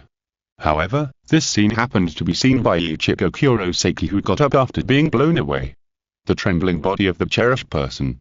Aiden Sosok reached out and touched Rukia Kachika's face with a different look. This unimaginable impact on the mind almost completely overwhelmed Ichigo Kurosaki's lost spiritual wisdom of suppressing Heiku, causing the mask on Ichigo Kurosaki's face to form quickly, and even gradually formed a few outlines of a minotaur. If you're listening to this novel on a channel other than Fanfic World, it means they downloaded and uploaded it without effort. We cordially invite you to visit our channel, Mundo Fanfic Novel, as there you'll find the original version of this story and you can explore many other novels of various genres. We're waiting for you to immerse yourself in a world of incredible novels. Chapter 489, Call for Help. Roar. Kurosaki Ichigo let out a roar that was not human-like. A large amount of hollow material was oozing out from the chest that was pierced by Ulquiorra. The hollow mask almost quickly turned into the shape of a minotaur. The spiritual pressure that was constantly rising was more inclined towards hollows than the god of death. The terrifying spiritual pressure that made people shudder almost subconsciously made the subordinates around him look horrified. Is this the god of death? This spiritual pressure is obviously more like a pure hollow than the adults of the 10s Bada.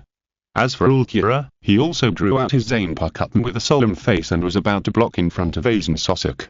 However, before Ulquiorra could make any move, Aiden Sosok's faint voice rang out. No need to do that, Ulquiorra. If you want to have fun with this young man, you'll have plenty of opportunities in the future. Now, almost at the moment when the word fell, Aiden Sosok suddenly disappeared with Kachika Rukia in his hand, and then appeared beside Ichigo Kurosaki, swinging his zanpakutō Kyuka Switjetsu in a seemingly ordinary way. Kurosaki Ichigo screamed and instinctively pulled the white belt connected to his zanpakutō Zanjutsu, instantly retracting his zanpakutō Zanjutsu while raising his sword to block. However, when zanpakutō Kyuka Switjetsu collided with zanpakutō Zanjutsu, it broke. The crisp and piercing sound of zanpakutō Zanjutsu breaking into two pieces made Ichigo Kurosaki's eyes, who had almost completely lost all reason, become dull for a moment. Then, zanpakutō Kyuka Switjetsu slashed down from Ichigo Kurosaki's chest, almost completely disemboweling him. Blood gushed out crazily. Ichigo Kurosaki's body had been on the verge of collapse many times, and it seemed that he had completely reached the edge of collapse after suffering this heavy blow. The signs of hollowness on his body quickly dissipated, and the whole person fell to the ground powerlessly. Aiden Sosok's mouth corners slightly raised, and he said, "Speaking of which, Ichigo Kurosaki, you have that level of hollow, but only have this level of power. You really failed my expectations of you for many years." What? Ichigo Kurosaki fell at the feet of Aiden Sosok, muttering, and Aiden Sosok's word full of unclear meanings kept echoing in his head. At this point, on the entire Shuanbing Hill, except for Kukushansui and Jikitid who are still struggling to hold on, the 13th Gotti Squad and the Takedo were almost completely destroyed. Aiden Sosok glanced obscurely at the sky above the Seireitei, as if looking at something that could not be looked at directly. Are you indifferent to this? Whether it's arrogance or caution? It doesn't matter. In Ichigo Kurosaki's gradually blurred vision, Aiden Sosok's hand reached into Rukia Kachika's chest, as if he was exploring and looking for something. This scene filled Ichigo Kurosaki's eyes with despair and anger. However, the spirit that had almost dissipated everything and was on the verge of collapse, no matter how Ichigo Kurosaki wanted to move, did not even react a little. As despair continued to spread, a certain figure in Ichigo Kurosaki's mind became clearer and clearer. It was as if in the darkness of the eternal night, there was only a little light left that made Ichigo Kurosaki hold on to hope. The last bit of weak power roared wildly along with the blood that continued to flow from Ichigo Kurosaki's mouth. Uncle Kurosaki. This sudden cry for help not only made Ulquiorra look sideways, but also Aiden Sosok, who had just taken out another Hojoku from Rukia Kachika's spirit body. This cry also continued to echo in the despair-filled Double Death Hill, and spread to a farther direction. However, after the echo, there was only a silence that seemed to have no response. Suddenly, a burst of laughter rang out among the subordinates. Ha ha ha, what did I hear? Is he calling for help? It's so funny, is this the god of death? He can't beat him but he's calling for help. Just now, it felt like those human children who were beaten and cried in the world calling for their parents. That's right, what Uncle Kurosaki? Suddenly, before the subordinate could finish saying the name, a spirit arrow passed by like a meteor, and directly smashed the head of the subordinate who came from the Uchihake's Seireitei. The sudden explosion of the large pieces of parts made the subordinates who were still laughing wildly suddenly quiet down. Then, the terrifying spiritual pressure that seemed to make the entire ground at the double killing hill tremble faintly, descended. The extremely terrifying spiritual pressure almost made a large number of subordinates on the double-killing hill suddenly feel as if their hearts were tightly clenched, and subconsciously looked in a certain direction with trembling. It was a seemingly inconspicuous and tiny figure, standing quietly in the sky, as if it had merged with the sky, but at this moment, the spiritual pressure emitted by the figure seemed to make the sky collapse. Queen Senbon Kurosaki. Ulquiorra said this name with a slightly more solemn tone. For the Hunya Palace, it was difficult for many Arrancer not to notice the Queen who had made horrible return empty-handed in the real world. But, compared with the spiritual pressure that was once exposed in the real world of Karakura Town, the current one is undoubtedly much more terrifying. I say, while I'm away, let's talk to the Captain General Seireitei. What have you done to my students? Accompanied by a voice that seemed to contain anger and reverberated in the sky, a star that seemed to cover half of the Seireitei almost immediately formed behind Senju Cheng. Each tiny star is an open spirit no, and the number of stars at this time is countless. And, almost at the same time, every hollow on the double-killing hill felt like they were being locked by a queen with an invisible cold light piercing their backs. At this moment, Senju Cheng was using his own power to intimidate the huge group of hollows that destroyed the Noble Street, causing the Seireitei to fall, and the 13th Division to be on the verge of collapse. This made Bailajan and Terrible, who had been suppressing Kikushansui and Jikitijashiro, stop subconsciously and look at the man in the sky. Huff. Kikushansui took the opportunity to catch his breath, glanced at the exaggerated vision in the sky, and couldn't help but take a breath of cold air, saying, "This is too exaggerated, right? Is it really within the scope of what a queen can do?" Jukitijashiro said with some helplessness. "I have to say, it seems that we have been saved because of this." Chapter 490. The Contribution Kurosaki Makoto. At this moment, Aiden Sosok, holding the Hojoku in his hand, looked up and looked at Senju Cheng in the sky, and a smile rose unconsciously on his lips. That was, as a chess player, the smile of looking down at the chess piece was as if he was encouraging the outstanding contribution made by the chess piece. Then, Aiden Sosok spoke with full praise. "As a chess piece, Kurosaki Makoto, you have done a great job. You have attracted a lot of combat power from the Seireitei and the 13th Division to a degree that Kurosaki Ichigo could hardly do." As Aizen Sosok's voice fell, Senju, who was covered in blood, appeared at the double-killing hill as if he was late, and walked behind Aizen Sosok with Ichimura Jin. What attracted people's attention was that Senju and Ichimura Jin were dragging a large number of artifacts with different noble logos behind them, which were connected together like garbage and dragged together. So far, Aiden Sosok opened his hands and said with joy, "More than 70% of the nobles in the entire Soul Society have been wiped out, and the aristocratic era that should have been corrupted was ended with your own hands. In this regard, Kurosaki Makoto can be said to have made an indelible contribution." As Aizen Sosok's voice fell, although Senju Makoto, who was standing on the sky, could not make people see the changes in his expression, the spiritual pressure that enveloped the entire Shuankui Hill seemed to become heavier, indicating that the owner was extremely unhappy. The next moment, Kurosaki Makoto's voice echoed from the sky to the bottom. "There is a price to pay for using me.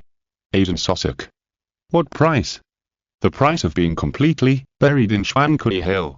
As soon as these words came out, the countless stars that were originally scattered throughout the Seireitei seemed to be 3 points brighter in an instant, and even completely blocked the sun's light. This arrogant tone angered another former king, Bailajan. Arrogant. In the state of returning to the blade, Bailajan, who was filled with the power of decay, spoke gloomily. "A mere queen dares to say such arrogant words." As Bailajan's voice fell, Bailajan almost took the lead and flying towards Senju Makoto above the sky, and threw the giant axe wrapped with the power of decay in his hand at Senju Makoto from a distance. "Under the power of decay, regret your stupidity." Senju Makoto. At this moment, Senju Makoto looked down at Bailajan, as if he was looking at a big enemy. He was playing a tacit understanding game with Aizen Sosok, and no other Arrancer showed up, but Bailajan rushed forward alone. The power of decay is very strong. But, as the stars all over the Tranquility Court lit up in an instant, endless arrows of spirit particles rushed down like a heavy rain from the sky. Bailajan bore the brunt. The power of decay might really be able to decay everything, but it would undoubtedly take time. Under the endless rain of spirit arrows that looked like the Milky Way falling, Bailajan was almost like an ant, and was instantly completely submerged in it.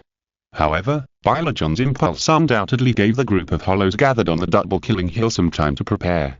Without hollows, they intended to try to confirm the power of the endless rain of spirit arrows pouring down with their bodies, hollow flash. This is the most basic and powerful ability for hollows. It condensed rapidly. In an instant, the energy beams bursting out from the hollow flashes went from bottom to top. Among them, the flashes the King of Hollows released by Ulquiorra, Arable, Grimjow and Yami were particularly dazzling. Boom. Countless spirit arrows were quickly annihilated by the power of the virtual flash, and countless spirit arrows continued to pour down to consume the power of the virtual flash. In an instant, during the exaggerated collision, the two sides seemed to form a stalemate, until, under your continuous mutual annihilation and collision, the center point where the spirit arrow rain and the virtual flash torrent intersected exploded. Boom. The terrifying explosion almost instantly formed a ring-shaped shockwave that exploded from mid-air and swept across the entire Seireitei, and even countless residents outside of Cheng-ge also witnessed the amazing vision. And on the double killing hill, as the aftermath rolled in, Sosok spoke softly. The 81st way of binding. Cutting the sky, an invisible barrier blocked Sosok's head. However, when the aftermath slowly dissipated on the double killing hill, in addition to the large number of hollows that were staggering on the double killing hill, there were a lot of Shinigami's spiritual pressure. Even a residual image passed by Sosok at an incredible speed, but it took away Ichigo Kurosaki and Rukia Kachika, who were originally beside Sosok. Yorishi Shuin. Sosok turned his eyes and locked onto Yorishi Shuin, who took away Ichigo Kurosaki and Rukia Kachika, and then looked at the other sources of spiritual pressure. The people who came were Kisuke Uehara, Teskujira, and a group of masked soldiers. In addition, on the other side, a large number of elite Shinigami, led by Chojiro Suzuki, Rinji Abarai, Shuei Hisages, Ikaku Mabaramil, and other Shinigami who have no captain title but have captain-level strength, also gathered. Invisibly, they surrounded the group of hollows centered on Sosok. So, it's a lighter fight against the entire group of hollows by itself, and the main purpose is to use the aftermath of the expected collision between the hollow flashes to create an opportunity for the Masked Corps and the 13th Division to surround the double killing hill with only the remaining strength. Sosok, whose expression was still unusually calm, spoke as if he realized it belatedly, but there was no praise in his words, but rather a hint of mockery. Then, when Makoto Senju slowly fell from the sky, he seemed to have overdrawn his strength, and his footsteps were a little shaky and stepped on the ground several times. However, I don't know if it was a coincidence or not, Makoto Senju fell right in front of Unohana, the captain of the 4th Division. Unohana saw this and subconsciously raised his hand and placed it on Senju Makoto's back, helping him to stabilize his body, which seemed to be overdrawn. Just as he was about to ask to check on him, a hurried and anxious voice rang out. Teacher Kurosaki. Then, Oriminally ran out of the group of Shinigami and ran to Senju Makoto. Her face was flushed and sweaty, but she didn't bother to wipe it off. She grabbed Senju Makoto and asked with concern. Teacher Kurosaki, are you okay? Are you injured anywhere? I will treat you right away. Chapter 491. The situation is reversed. I will treat you right away. Almost at the moment when these words rang out, the hair on Senju Makoto's back stood up, and he suddenly felt a terrifying sight behind him. Senju Makoto subconsciously turned his head to look at Unohana behind him, and what he saw was that she was still so gentle and elegant on the surface. Senju Makoto subconsciously wanted to explain a little. However, in this case, it seems that the redundant explanation has become a cover-up without asking. More importantly, behind Unohana, there are still a large number of Shinigami of the 13th Division of the Gotti, and Senju Makoto has no way to say anything. Slightly startled, Senju Makoto could only forcefully hold back a sentence that fits his identity. Thank you, Captain Unohana. This address seemed to be deliberately kept distant, and the finger bones of Unohana holding the zanpakutō seemed to make a strange sound, and his expression was obviously a little more unnatural. He slowly opened his gentle eyes that were slightly squinted, and said softly. It's okay, Kurosaki, Makoto, it seems that you don't need me to treat you. It's enough to let Inoue-san treat you. Seeing this, Makoto Senju felt guilty. Inoue, who had no idea of the hidden meaning of the communication between Makoto Senju and Unohana, did not hesitate to use her ability to treat Makoto Senju. Time guidance shield, I refuse. Suddenly, a bright yellow light film enveloped Makoto Senju, quickly repairing the many wounds on the surface of his body. Just like the disguised wounds in the battle with Kikuchansui, although the state of the zanpakutō of Mr. Yamamoto was not enough to threaten the ultimate spirit body. But in order to avoid exposing the hidden remaining power, Makoto Senju disguised dense burn marks on his body that were fake and real. And with Makoto Senju's attainments in medical skills, this level of fake was not something that Yamamoto Jinrai Shichikuni could see through. However, in front of Unohana Retsu, Senju Makoto didn't dare to let Anuorime's yellow cover him instead of the green that once represented Kido. In particular, seeing Unohana Retsu's smile seem to be more gentle and bright, Senju Makoto felt that it was absolutely the last brilliance before the world collapsed. Cough. Senju Makoto raised his hand and took the initiative to break the double heaven return shield maintained by Anuorime, coughed lightly, and said, "Orihime, it's not time to treat me now. It's okay to deal with my injuries later." No. Anuorime looked at the burn marks all over Senju Makoto's naked upper body, and said tearfully, "How can Kuroseki teacher force himself like this? Give me a little time, I will make Kuroseki teacher's uncomfortable body completely comfortable immediately." Senju Makoto. This should have been a worn conversation between teachers and students, but in Senju Makoto's ears, it was like a list of crimes. Comfortable? Not comfortable at all. If you keep talking like this, I might really worry that the traveling beast won't be able to get out of Soul Society.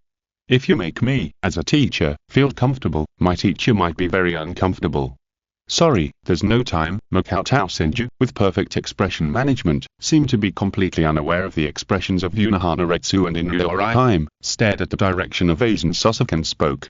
"Although this body is a big force now, there are still battles waiting for me that must be faced. The teacher promised to send you all back to the human world safely." At this time, Makoto Senju looked at Yorishi Shiuin, who seemed to be subconsciously far away from Unohana Retsu, and Ichigo Kuroseki and Rukia Kachika who were carried by Yorishi Shiuin. In an instant, Makoto Senju's heart was filled with joy, and his tone revealed a trace of grief as he spoke heavily. "Before victory truly comes, Ichigo and Rai's injuries are in your care, Orihime." The simple and kind-hearted Anuorime had never experienced such a trusting entrustment, the feeling that the respected and beloved Kuroseki teacher had completely entrusted his back to her almost instantly ignited in Anuorime, and she responded as if she had taken on a mission that had to be completed. "Yes, Kuroseki teacher, I will definitely recover the injuries of Kuroseki and Ishida as soon as possible, and let them join the battle as soon as possible to assist Kuroseki teacher." After saying that, Anuorime hurriedly went to Kuroseki Ichigo, who was in the most critical situation, and used the double heaven return shield to treat Kuroseki Ichigo from a distance halfway. Moreover, when the endless rain of spirit arrows and the torrent of hollow flashes just now bombarded, not only did Shifu Yuan Yorishi rescue Kuroseki Ichigo and Kachika Rukia, but the rest of the elite secret mobile team also rescued the other injured and fallen Shinigami from that group of hollows. Therefore, while the hollows centered around Aizen Sasuke, Ichimura Jin, and Tosen Kaname were surrounded by the masked corps led by Uehara Kisuke and the last elite of the Gotti 13 led by Unohana Retsu, several rescue teams led by Okiriza, Kotetsu, and Yamada Hanatem began to provide emergency treatment to the captains who fell unconscious, such as Komamura Sujin, Hitsuge Yashiro, Kachika Byakuya, and Zaraki Kinpachi. And just as Senju Makoto nodded to Uehara Kisuke from a distance, and took the initiative towards Aizen Sasuke, suddenly, Kikuchansui and Jikiti Jashiro, who looked embarrassed and had many injuries on their bodies, appeared on the left and right sides of Kuroseki Makoto with instant steps. Yukiti Jashiro spoke with gratitude. "The help came just in time, Mr. Kuroseki. If it had been a little later, Shansui and I would not have been able to hold on." As for Kikuchansui, he stood side by side with Senju Makoto in front of Aizen Sasuke. Kikuchansui first looked deeply at Aizen Sasuke, then glanced at Ichimura Jin and Tosen Kaname who were standing behind Aizen Sasuke, and spoke as if he had it all planned out. "Captain Aizen, I didn't expect that you were the mastermind behind everything, but the situation has completely reversed." "The situation has reversed? Ha ha ha ha." However, in response to Kikuchansui's wise plan, it was Aizen Sasuke who, in contrast to his usual gentle demeanor, laughed without disguising anything, and spoke. "Captain Kiku, regardless of whether the situation has been reversed or not, your eyes that seem to have anticipated everything are really hilarious." Chapter 492. What are your qualifications? Aizen Sasuke's words were almost undisguised, full of ridicule and disdain, making Kikuchansui's face, unconsciously more gloomy and ugly. In Kikusansui's opinion, Yamamoto Seireitei Shibukuni was still restrained by the materialized Raijinjaka and could not take charge of the overall situation. As a disciple of Yamamoto Seireitei Shibukuni, he should shoulder the overall situation on behalf of the Gotti 13. However, Aiden Sosok's disdainful and sarcastic reaction, Kikusansui took a deep breath, suppressed the anger that was filled with dissatisfaction, and spoke. Captain Aizen, I'm afraid you don't understand the situation. Although you have won over Captain Ichimura Jin and Captain Totsurankaname, and have reached a cooperation with the forces of Yuko Mundo, after a pause, Kikusansui's eyes seemed to emerge with sharpness and confidence. But now you have to face not only some captains and vice-captains who have initially solved the problem of materializing zanpakutō and restored their Shikai abilities, but also Mr. Kurosaki, whose combat power is enough to compete with Captain General Yamamoto in a short period of time. More importantly, the captains who left Soul Society more than 100 years ago have been affected by the power of Muramasa in the human world. And after calculations and verification by Captain Mayuri Kurapma, after a zanpakutō has been affected once, its subsequent resistance to this power will be greatly improved. Therefore, the errand say that you rely on the most, which seems to have the power of Muramasa, is meaningless in front of those captains. Aiden Sosok asked as if he was looking at an interesting clown. So? Kikusansui stared at Aiden Sosok intently, trying to find a trace of panic in him, and spoke in a deep voice. So, even if it's a little difficult to annihilate you with all the forces gathered at Shuankui Hill, as long as we can delay long enough for Captain General Yamamoto to deal with the materialized Raijinjaka, then, the winner will be decided. Ha ha ha, Aiden Sosok chuckled again and continued. Captain Kirku, do you want me to add a few more points for you? If Captain General Yamamoto also fails, then the Zero Squad will most likely come in person. After a pause, Aiden Sosok ignored Kikusansui's ugly face, but his eyes went straight past Kikusansui and fell on Senju Cheng, and said in an intriguing tone. However, the most crucial point is whether the situation is reversed or not. What does all this have to do with Captain Kirku? Since Captain Kirku is not the key to reversing the situation, as an insignificant chess piece, why do you think you are qualified to talk to me? In comparison, I'm more interested in Kurosaki Makoto. The power that is far beyond that of ordinary pure-blooded queensies really makes me unconsciously interested. As soon as these words, which were almost no less than humiliating, came out, Kikusansui's face could no longer suppress the anger that emerged. However, there is a fact that Kikusansui cannot deny. In the case of being unable to use Bankai and suffering from multiple injuries, Kikusansui's remaining combat power is not the key to affecting the situation at all. At this moment, there are only 3 people who are key to affecting the situation on the double killing hill. Kurosaki Makoto, Yamamoto Seireitei Shibukuni who is still in the Confession Palace, Urahara Kisuke who came through Kurosaki Makoto and the Masked Corps. Under the gaze of Aizen Sosok, Senju Makoto slowly spoke. Unfortunately, I'm not very interested in Aizen Sosok who secretly used me. No, Kurosaki Makoto, you don't have to mind such a small detail. Aiden Sosok pushed up his glasses and said. In fact, I observed you much earlier than you thought. What? Senju Makoto cooperated and showed a little surprise. Aiden Sosok stated with a smile on his face. Since you rescued Kurosaki Masaki, your every move has been under my surveillance, whether it was starting to systematically practice queency combat skills, or defeating Mayuri Kurosaki and coming into contact with Urahara Kisuke, Shuin Yorishi, Ishidarai, etc. In my eyes, you were a variable that may cause unexpected effects within a given range. Therefore, I deliberately let Haribal and Yami plan to eliminate you in Karakura town. But, the power you showed was far beyond expectations.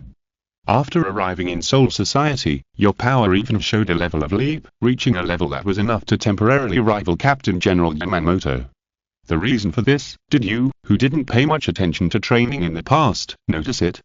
Senju Makoto narrowed his eyes and asked. What do you want to say? Kurosaki Makoto, when did your power begin to increase dramatically?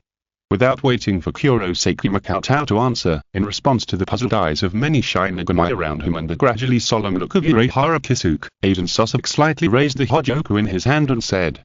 In the past, even I, as the founders of the Hojoku, and Urahara Kisuke, misunderstood the ability of the Hojoku. We thought that the ability of the Hojoku was purely a special substance that allowed the Shinigami and the Hollows to cross the boundaries and continue to evolve. But if my speculation is correct, the real ability of the Hojoku is to materialize people's inner wishes according to what they want in their hearts. Yes, that's why, after Urehara Kisuke hit the Hojoku in the soul of Kachika Rukia, Kurosaki Makoto's strength began to increase dramatically after many contacts with Kachika Rukia.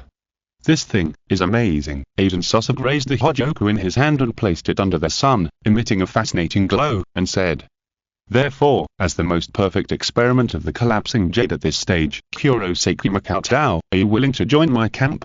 Deep in your heart, you are longing for power, so just follow me, and I will give you stronger power with the collapsing jade." In an instant, under the sudden invitation of Aizen Sosok, many Shinigami looked at Senju Makoto, and couldn't help but reveal a hint of nervousness. Kakushansui, who was closest to Senju Makoto, subconsciously tightened his hand holding the zanpakutō a little, and the whole person slightly tilted towards Senju Makoto in a subtle way, so that he could attack Senju Makoto more quickly. No matter how strong a person's will is, he is extremely fragile when facing the wishes deep in his heart. If Aizen Sosok did not lie, and the collapsing jade is also a material that can make people realize their wishes, then Senju Makoto, who is longing for power in his heart, I'm afraid that he will not be able to refuse this condition at all. Especially, Senju Makoto is a quincy.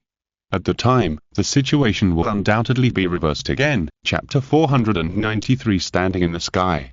At this moment, under the gazes of many eyes, Senju Makoto slowly opened his mouth. "I refuse." As soon as these words came out, not only Aizen Sosok, but also many of the surrounding Shinigami, including Kakushansui and Urehara Kisuke, showed great surprise in their eyes. He actually refused the thing that he wanted most in his heart so firmly. This man, how could this man named Kurosaki Makoto be possible? In an instant, Senju Makoto's back, which was covered with burn marks, had a little more respect and trust in the eyes of many Shinigami. "Why?" Aizen Sosok asked puzzledly.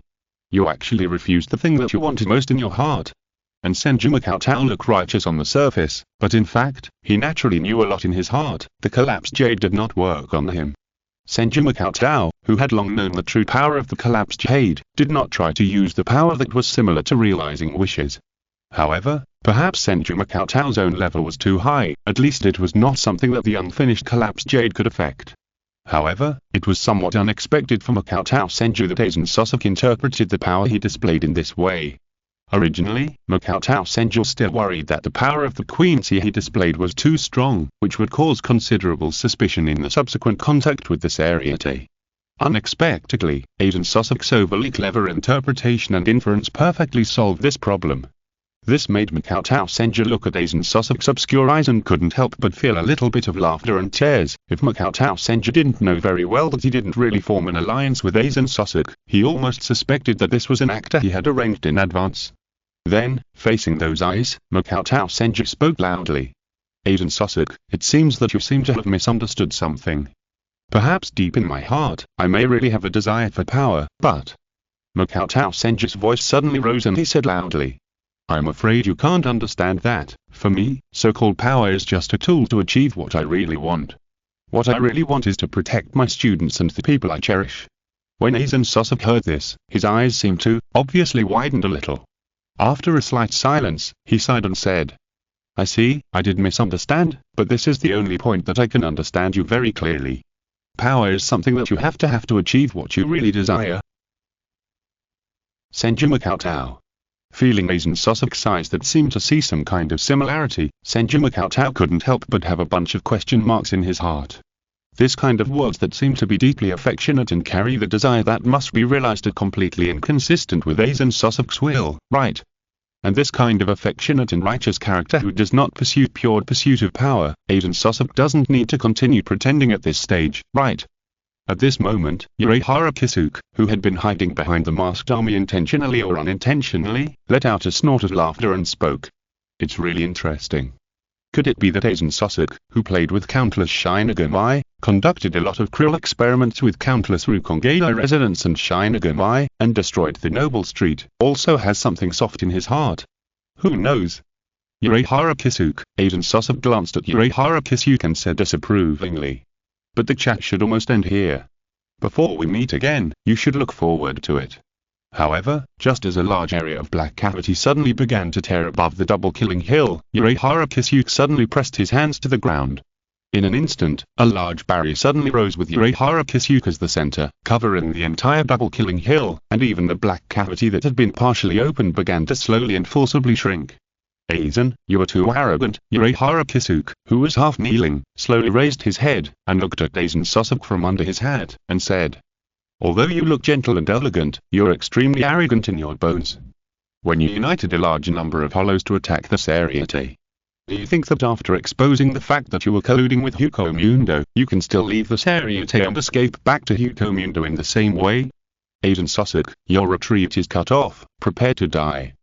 At the end of the speech, Urahara Kisuke almost roared, and the masked army drew their zanpakutōs and pointed them directly at Aizen Sasuke. However, Aizen Sasuke still looked down at Urahara Kisuke, who was half kneeling, with a hint of contempt and arrogance, and said, "There is one thing, Urahara Kisuke, your judgment is wrong." "What?" Urahara Kisuke said subconsciously. "Unite. Collude. Escape." Aizen Sasuke said with a disdainful smile on his face. "I am the king of Hukomundo and the lord of Hukoyo Palace. How can there be any union, collusion, or escape? On the contrary, in my eyes, there is only one fact, that is, there is absolutely no opponent in front of us." As Aizen Sasuke's voice fell, the hidden barrier that was secretly arranged by Urahara Kisuke in advance began to collapse and shatter from all directions in an instant. "What?" Urahara Kisuke looked at this sudden change in disbelief. "You know, in order to prevent Aizen Sasuke from escaping, Urahara Kisuke deliberately arranged a corresponding hidden barrier node in a special concealed way. Only if more than half of the nodes are left can the opening of the black cavity be affected, preventing Aizen Sasuke from escaping back to Hukomundo." The next moment, in the shocked eyes of some veteran Shinigami, a large number of spirit particles condensed next to Aizen Sasuke to form the captain's feathered robe, Seireitei. In an instant, Urahara Kisuke completely understood. For Seireitei, all the nodes he arranged were almost not covered up. "Let me introduce to you, the former captain of the 11th Division, the 8th generation King-Pachi, Seireitei." As Aizen Sasuke's voice sounded, a large piece of yellow anti-membrane shot down from the black cavity that suddenly opened in the sky, completely isolating Aizen Sasuke and his party from the Seireitei. The next moment, under the gaze of everyone, Aizen Sasuke and his party, who almost destroyed the entire Seireitei, slowly left the double-killing hill and rose towards the black cavity above the sky. No one in the world has ever stood in the sky from the beginning, neither me nor God. However, the unbearable blank period of the throne of heaven is about to end. As Aizen Sasuke spoke, he slowly took off his glasses and crushed them casually, stretched out his hand to push back his messy bangs, and in the blink of an eye, he looked down at everyone below with an arrogant attitude and said, "From now on, I will stand in the sky with the man who represents the will of that man, Mole City Futea." Chapter 494. The war is over. The arrogance and domineering attitude that seemed to dominate Soul Society made many Shinigami below angry or shocked. Different from the gentle face of Aizen Sasuke that was deeply rooted in the hearts of the people in the Seireitei, the current Aizen Sasuke seemed to be a completely different person. The next moment, a flame fell on the double-killing hill from a distance like a meteorite, revealing the shocking figure of Yamamoto Shinraisai Shichikuni. However, at the moment, Aizen Sasuke, Zaraki Fire, Ichimura Jin, Tosun Kaname and the Hollows were all protected by the anti-membrane, and Yamamoto Shinraisai Shichikuni also knew that it was meaningless to attack Aizen Sasuke. Anti-membrane. As a special ability used by the Great Hollows to protect their own kind, the inside and outside of the anti-membrane will be separated into two different worlds. Finally, under the angry gaze of Yamamoto Shinraisai Shichikuni, Aizen Sasuke, who rose to the black chamber in the sky, looked down without a trace of emotion, and slowly turned towards the black chamber behind him with a calm and arrogant attitude. "Aizen, Captain." At this moment, a voice full of disbelief and exhaustion echoed far away in the double-killing hill. Hinamura Mamo, who had just arrived, stared at Aizen Sasuke, who was like a king surrounded by the group of hollows in the sky, and asked loudly, "Why? Captain Aizen is so gentle, how could he betray Soul Society?" Aizen Sasuke's expression did not change at all, and he did not even intend to stop or turn around for this, and was about to step into the black chamber. "I don't believe it. Captain Aizen, this is all fake, right? Why? That gentle Makoto-kun, Captain Aizen too, why did they all disappear so suddenly?" Suddenly, at Hinamura Mamo's question, Aizen Sasuke's footsteps finally stopped. However, when Hinamura Mamo thought that her shouting had some effect, Aizen Sasuke's cold and calm voice made Hinamura Mamo's expression freeze. a mere ant, is also trying to understand higher-level emotions. Hinamori Mamo, you are too naive and stupid. As the voice ended, Aizen Sasuke walked straight into the black cavity. Ichimura Jin, who followed Aizen Sasuke, took a deep look at Matsumoto Ranjaiku, who followed Hinamori Mamo, and followed into the black cavity. Then, the 10 Espada, subordinate officers, and other great hollows followed in. As the group of hollows left, the black chamber quickly closed, and many Shinigami on the double hill relaxed and almost collapsed on the ground. However, many Shinigami sat on the double hill, looking at the injured and unconscious figures, and the almost completely destroyed noble street below. Their hearts were involuntarily covered with a shadow. The war is over. No, the real war has just begun. The heavy and sad atmosphere almost formed a substantial aura on the double hill, and there was almost no joy that temporarily expelled Aizen Sasuke. 5 days. It took 5 days for the Seireitei and the 13th Division of the GOTY to barely deal with all the post-war matters. The shocking loss also shocked the captains who were in the captain's meeting room at the moment. The direct losses caused by the collapse of the buildings of the Confession Palace, the Noble Street, and a large number of team houses can only be regarded as a minor problem. The defection of the 3 captains, Aizen Sasuke, Ichimura Jin, and Tozankaname, and the escape of the extremely evil criminal Araki Furuya, who was imprisoned in the hell, are not mentioned. Even the Central 46 Chambers, which represents the highest ruling body of the Soul Society, were killed by Aizen Sasuke at some point. More importantly, the destruction of the entire Noble Street and a large number of nobles is almost an astonishing loss that completely changes the power structure of the entire Seireitei. The GOTY 13th Division is only regarded as the military force of the Seireitei, but the material supply of the GOTY 13th Division in the past, or the team's funds, etc., are actually borne and paid by the major nobles of the Noble Street. Moreover, those nobles who have cultivated countless people in the Soul Society are absolutely involved in or control all aspects of the industry and resources of the entire Soul Society. Therefore, in just 5 days, a lot of chaos gradually appeared in the entire Soul Society. The power and interest gap created after the elimination of a large number of nobles has caused a large number of people to start to stir. In addition, the main focus of the entire GOTY 13th Division is undoubtedly on Aizen Sasuke, especially the Hojoku that Aizen Sasuke controls, and Aizen Sasuke's unintentional mention of the weak things in the heart also made the 2nd Division and the 8th Division quickly look for corresponding information and clues, trying to grasp Aizen Sasuke's weaknesses. In the Unohana courtyard of the 4th Division, while enjoying the long-lost and leisurely tea tasting under the cherry tree, Makoto Senju listened to Unohana Retsu describing the details of the captain's meeting. In a trance, Makoto Senju even felt like he had returned to decades ago.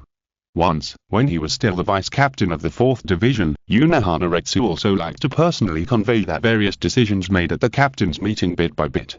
So there is still no conclusion in the captain's meeting about Aizen Sasuke's psychology, purpose, and the weakness of the so-called weak thing, said Senju Makoto. Unohana Retsu shook his head and said, but Kikuchansui did come up with a very interesting inference. Senju Makoto asked with a hint of interest in his eyes. What inference?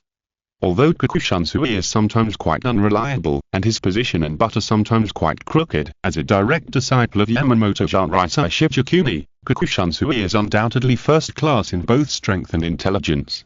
Unohana Retsu blinked her beautiful eyes and said with a bit of amusement, this inference is actually quite interesting. That is, Kikuchansui proposed that the reason why Aizen Sasuke decided to completely turn evil and betray Soul Society is likely related to Senju Makoto, the former vice-captain of the 4th Division. Senju Makoto. Senju Makoto's mouth twitched and said, are you kidding? It does sound outrageous, but logically it's still quite interesting, Unohana Retsu said. Kikuchansui checked and compared the changes in Aizen Sasuke's behavior patterns before and after the Expeditionary Corps incident, and found that the frequency of Aizen Sasuke's suspected use of his zanpakutō, Kikasui ability to conceal his whereabouts is increased rapidly, and, what's even more interesting is, Kikuchansui discovered that the pattern of contact between Aizen Sasuke and Senju Makoto in the past is completely different from the pattern of contact with other Shinigami. Chapter 495 I leave. Therefore, Kikuchansui proposed a bold idea at the captain's meeting, that is, Aizen Sasuke developed a twisted mind due to the sacrifice of Senju Makoto in the Expeditionary Army incident. It was also during the gap of returning to the Seireitei after the Expeditionary Army incident that Aizen Sasuke colluded with Ichimura Jin and Tozankaname to complete the actual control of Hukou Mundo, and Aizen Sasuke's purpose has become extremely clear. It is very likely that he intends to revive Senju Cheng through the power of the Hogyoku, or he intends to attack the Soul King Palace and use a higher level method to revive Senju Cheng. Hanaretsu said in one breath, took a sip of tea to moisten his throat, looked at Senju Cheng in front of him with a gentle and playful look, and said, "What do you think? Cheng, hun?" Senju Cheng. Pure nonsense. Senju Cheng almost couldn't help rolling his eyes and said, "How did Kakushansui come up with such an outrageous guess? Who knows? However, with Urahara Kisuken Shibu and Yorishi representing the masked corps to officially re-talk to the Seireitei, it was basically confirmed that Aizen Sasuke was the culprit of the hollowification incident 100 years ago. It greatly advanced the time when Aizen Sasuke had the idea of betraying Soul Society, which made Kakushansui's guess self-defeating. After a pause, Hanaretsu noticed that there seemed to be no surprise on Senju Cheng's face, and asked, "Cheng, don't you think Kakushansui's guess makes sense at all? Kakushansui even proposed to use Cheng's corpse to carry out a certain plan." Senju Cheng. In order to gain a few more points for the Seireitei, Kakushansui's meanness is really to the point of using any means. After all, my corpse still bears the name of the former hero. Senju Cheng said with some sighs. Yes, but in order not to anger me, Kakushansui did a good job on the surface, claiming that he used Cheng's corpse to lure Aizen Sasuke to use the Hogyoku, which might allow Cheng to be resurrected, and then take the opportunity to take the Hogyoku from Aizen Sasuke. Hanaretsu said with a smile. Senju Cheng took a sip of tea and said, "That's impossible. The reason why Aizen Sasuke treated me differently in the past is more likely that they were afraid of each other." Indeed, Hanaretsu nodded, and his heart also agreed with this guess. After all, no matter how great the personality charm of Senju Cheng, the stupid disciple, is, it should not make Aizen Sasuke do that. At this time, Hanaretsu's eyes moved, and he slowly spoke. "Mr. Kurosaki Cheng, your student is here to see you." Almost as soon as Hanaretsu finished speaking, Inouraim's joyful voice sounded on the other side. "Teacher Kurosaki." Then, before Senju Cheng could react, Inouraim rushed over at full speed, and threw herself into Senju Cheng's arms with an exaggerated mid-air dive, saying affectionately, "I thought Teacher Kurosaki was gone, but it turns out he's here." Instantly, Senju Cheng stiffened, or rather, facing Hanaretsu's gaze, his whole body stiffened. "Gurgle," Senju Cheng said with a dry smile on his face. "Uraim, what are you doing? Captain Hana is still here, get up quickly." Hanaretsu smiled gently, as if a kind elder was watching his juniors being intimate, and pretended to stand up and said, "It's okay, if I hinder you, I'll leave. I'll give you space to get along slowly." "No." Senju Cheng, who knew all too well how sinister Hanaretsu was, explained almost subconsciously. "Captain Hana, please stay. In fact, Uraim has absolutely no intention of being rude. Sometimes she is just too excited and subconsciously does some stupid things." "Oh? Is that so?" Hanaretsu squinted gently, as if thinking for a while, and then said, "So Mr. Kurosaki means that I must watch like this, the whole process." As soon as these words came out, Senju Cheng, who was completely aware of the bad situation, couldn't help but sweat all over his body. "Hana teacher, is he angry?" "Definitely angry." And Inouraim, who was still rubbing against Senju Cheng in a somewhat cute way, still did not realize the problem in the conversation between Hanaretsu and Senju Cheng. Until Inouraim suddenly touched a large area of water in the only safe and warm harbor in the strange Seireitei before her eyes. Inouraim raised her head, blinked her eyes, and asked in confusion, "Teacher Kurosaki, you seem to be very hot, why are you sweating all over?" "Yes, hot, very hot," Senju Cheng quickly said. "Uraim, you get up first. It's a bit stuffy leaning on the bed. You're sweating." "Okay then." Inouraim sat up next to Kurosaki Cheng, and then she realized belatedly that Hanaretsu, who was sitting opposite her, said with a blushing face, "Hana, Captain, I'm sorry, I didn't notice you just now." "I understand." Hanaretsu smiled gently, and then pushed a cup of tea to Inouraim and said, "Men and women in love only have eyes for each other." Inouraim was shocked, and her face was blushing, and she waved her hands repeatedly, saying, "Hot, passionate love, that's too exaggerated, Captain Hana, I'm Kurosaki, teacher, just a teacher-student relationship. Really? Unohanaretsu responded with a smile, and then looked at Senju Makoto and said, Mr. Kurosaki Makoto, I wonder what you think of teacher-student love. Senju Makoto. Instantly, feeling the gentle eyes of Unohanaretsu and the faint gaze of Inuyori, Senju Makoto suddenly understood what a life-threatening question was. Whether he answered it or not, or whether he agreed or not, it was a life-threatening question. Captain Unohana, can we not answer this question? Senju Makoto suggested. No, Unohanaretsu said gently. Besides being quite interested in it, I'm sure Inui-san is also very curious about the answer, right? Hearing this, Inuyori lowered her head and almost buried it in the exaggerated holy text, and said weakly. It isn't really that curious, just a little bit curious. However, for Senju Makoto, this was almost as bad as being forced to a cliff with no way out. How about, Unohanaretsu pointed to the cup of hot tea pushed in front of Senju Makoto and said gently. How about Mr. Kurosaki drink a cup of tea first, and then think slowly?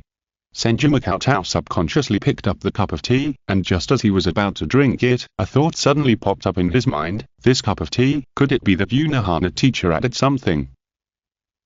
If you're listening to this novel on a channel other than Fanfic World, it means they downloaded and uploaded it without effort.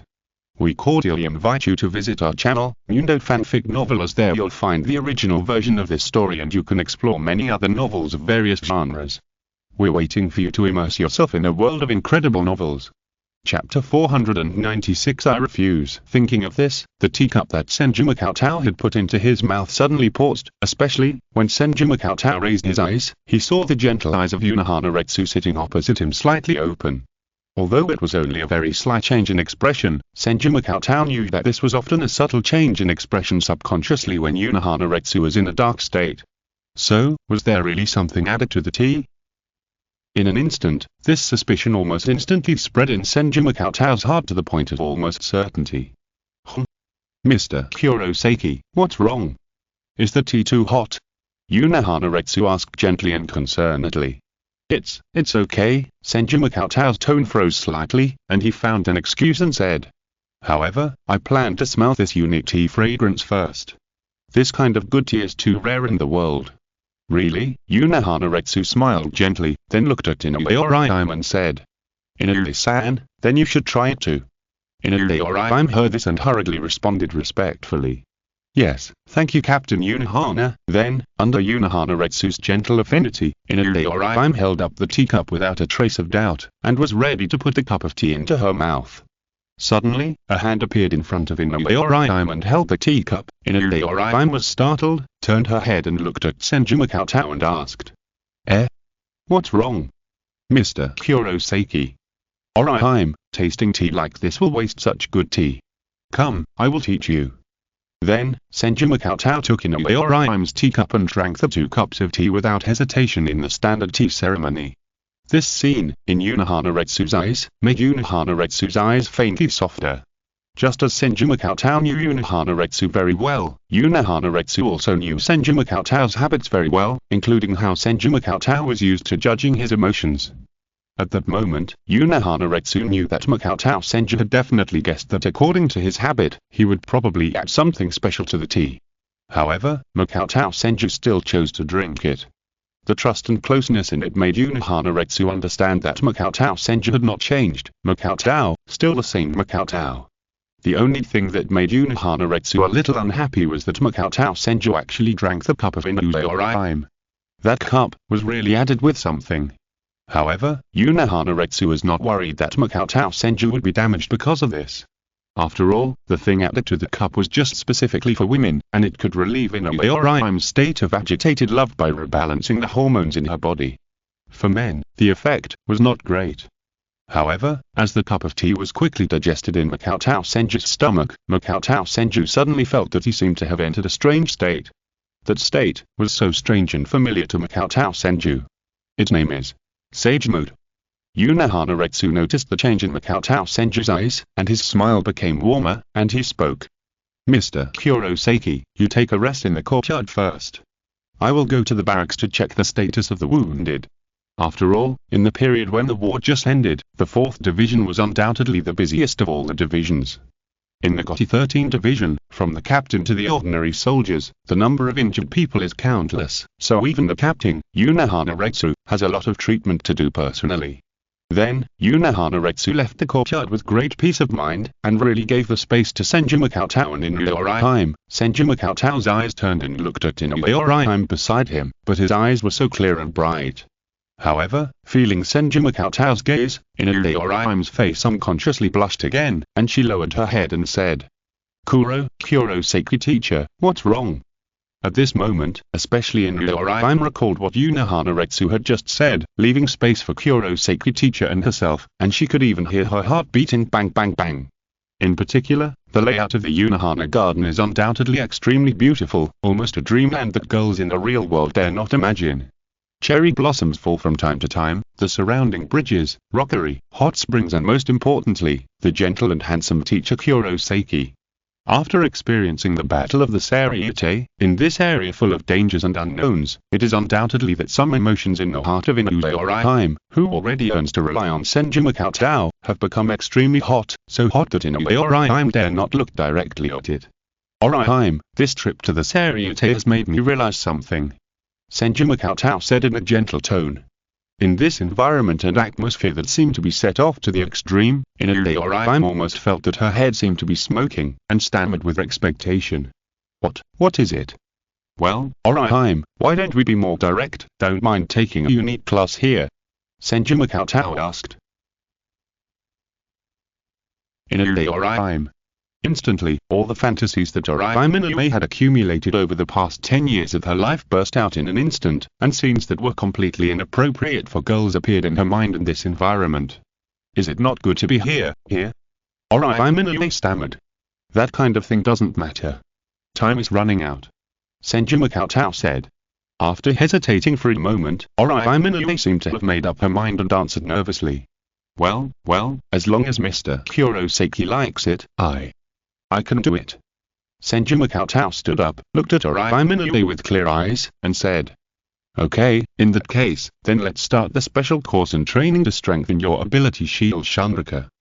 Alright, Inoue responded subconsciously, then raised her head and looked at Senju Cheng blankly. First of all, the essence of your power lies in rejection.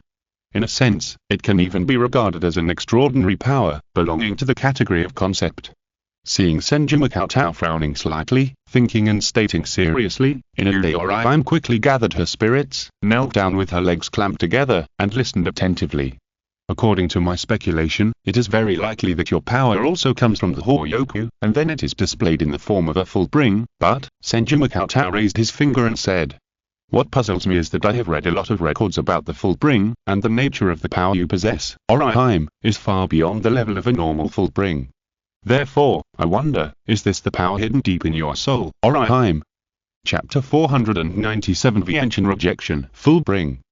This was a rather strange and inconspicuous concept to the original Senju Cheng. Since the full bringers all have a common feature, that is, their mothers were attacked by hollows before they were born. Therefore, in the general concept of the Seireitei, they are often regarded as a very small number of special human psychics with the power of hollows. Compared with the Queen Sea among humans, the appearance of full bringers is irregular, disorderly, acting alone, and due to the lack of systematic training, their strength is generally not high, so they have never been taken seriously by the Seireitei. In Senju Cheng's memory, the last news about full bringers was due to the lack of manpower in the 13th Division. So under the leadership of Yukita Jashiro, a full bringer was appointed as the first generation of Death God proxy. However, it seems that some changes occurred later, so the matter of Death God proxy was left unresolved.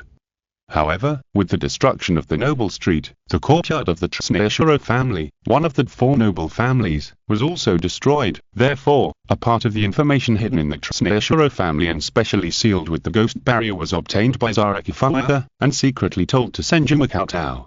This part of the information is very important and shocking. Not only does it record the specific process of the Soul King being betrayed by the four nobles and Hyoshuba Wichibaya, but it also contains a large amount of research information on the full bring.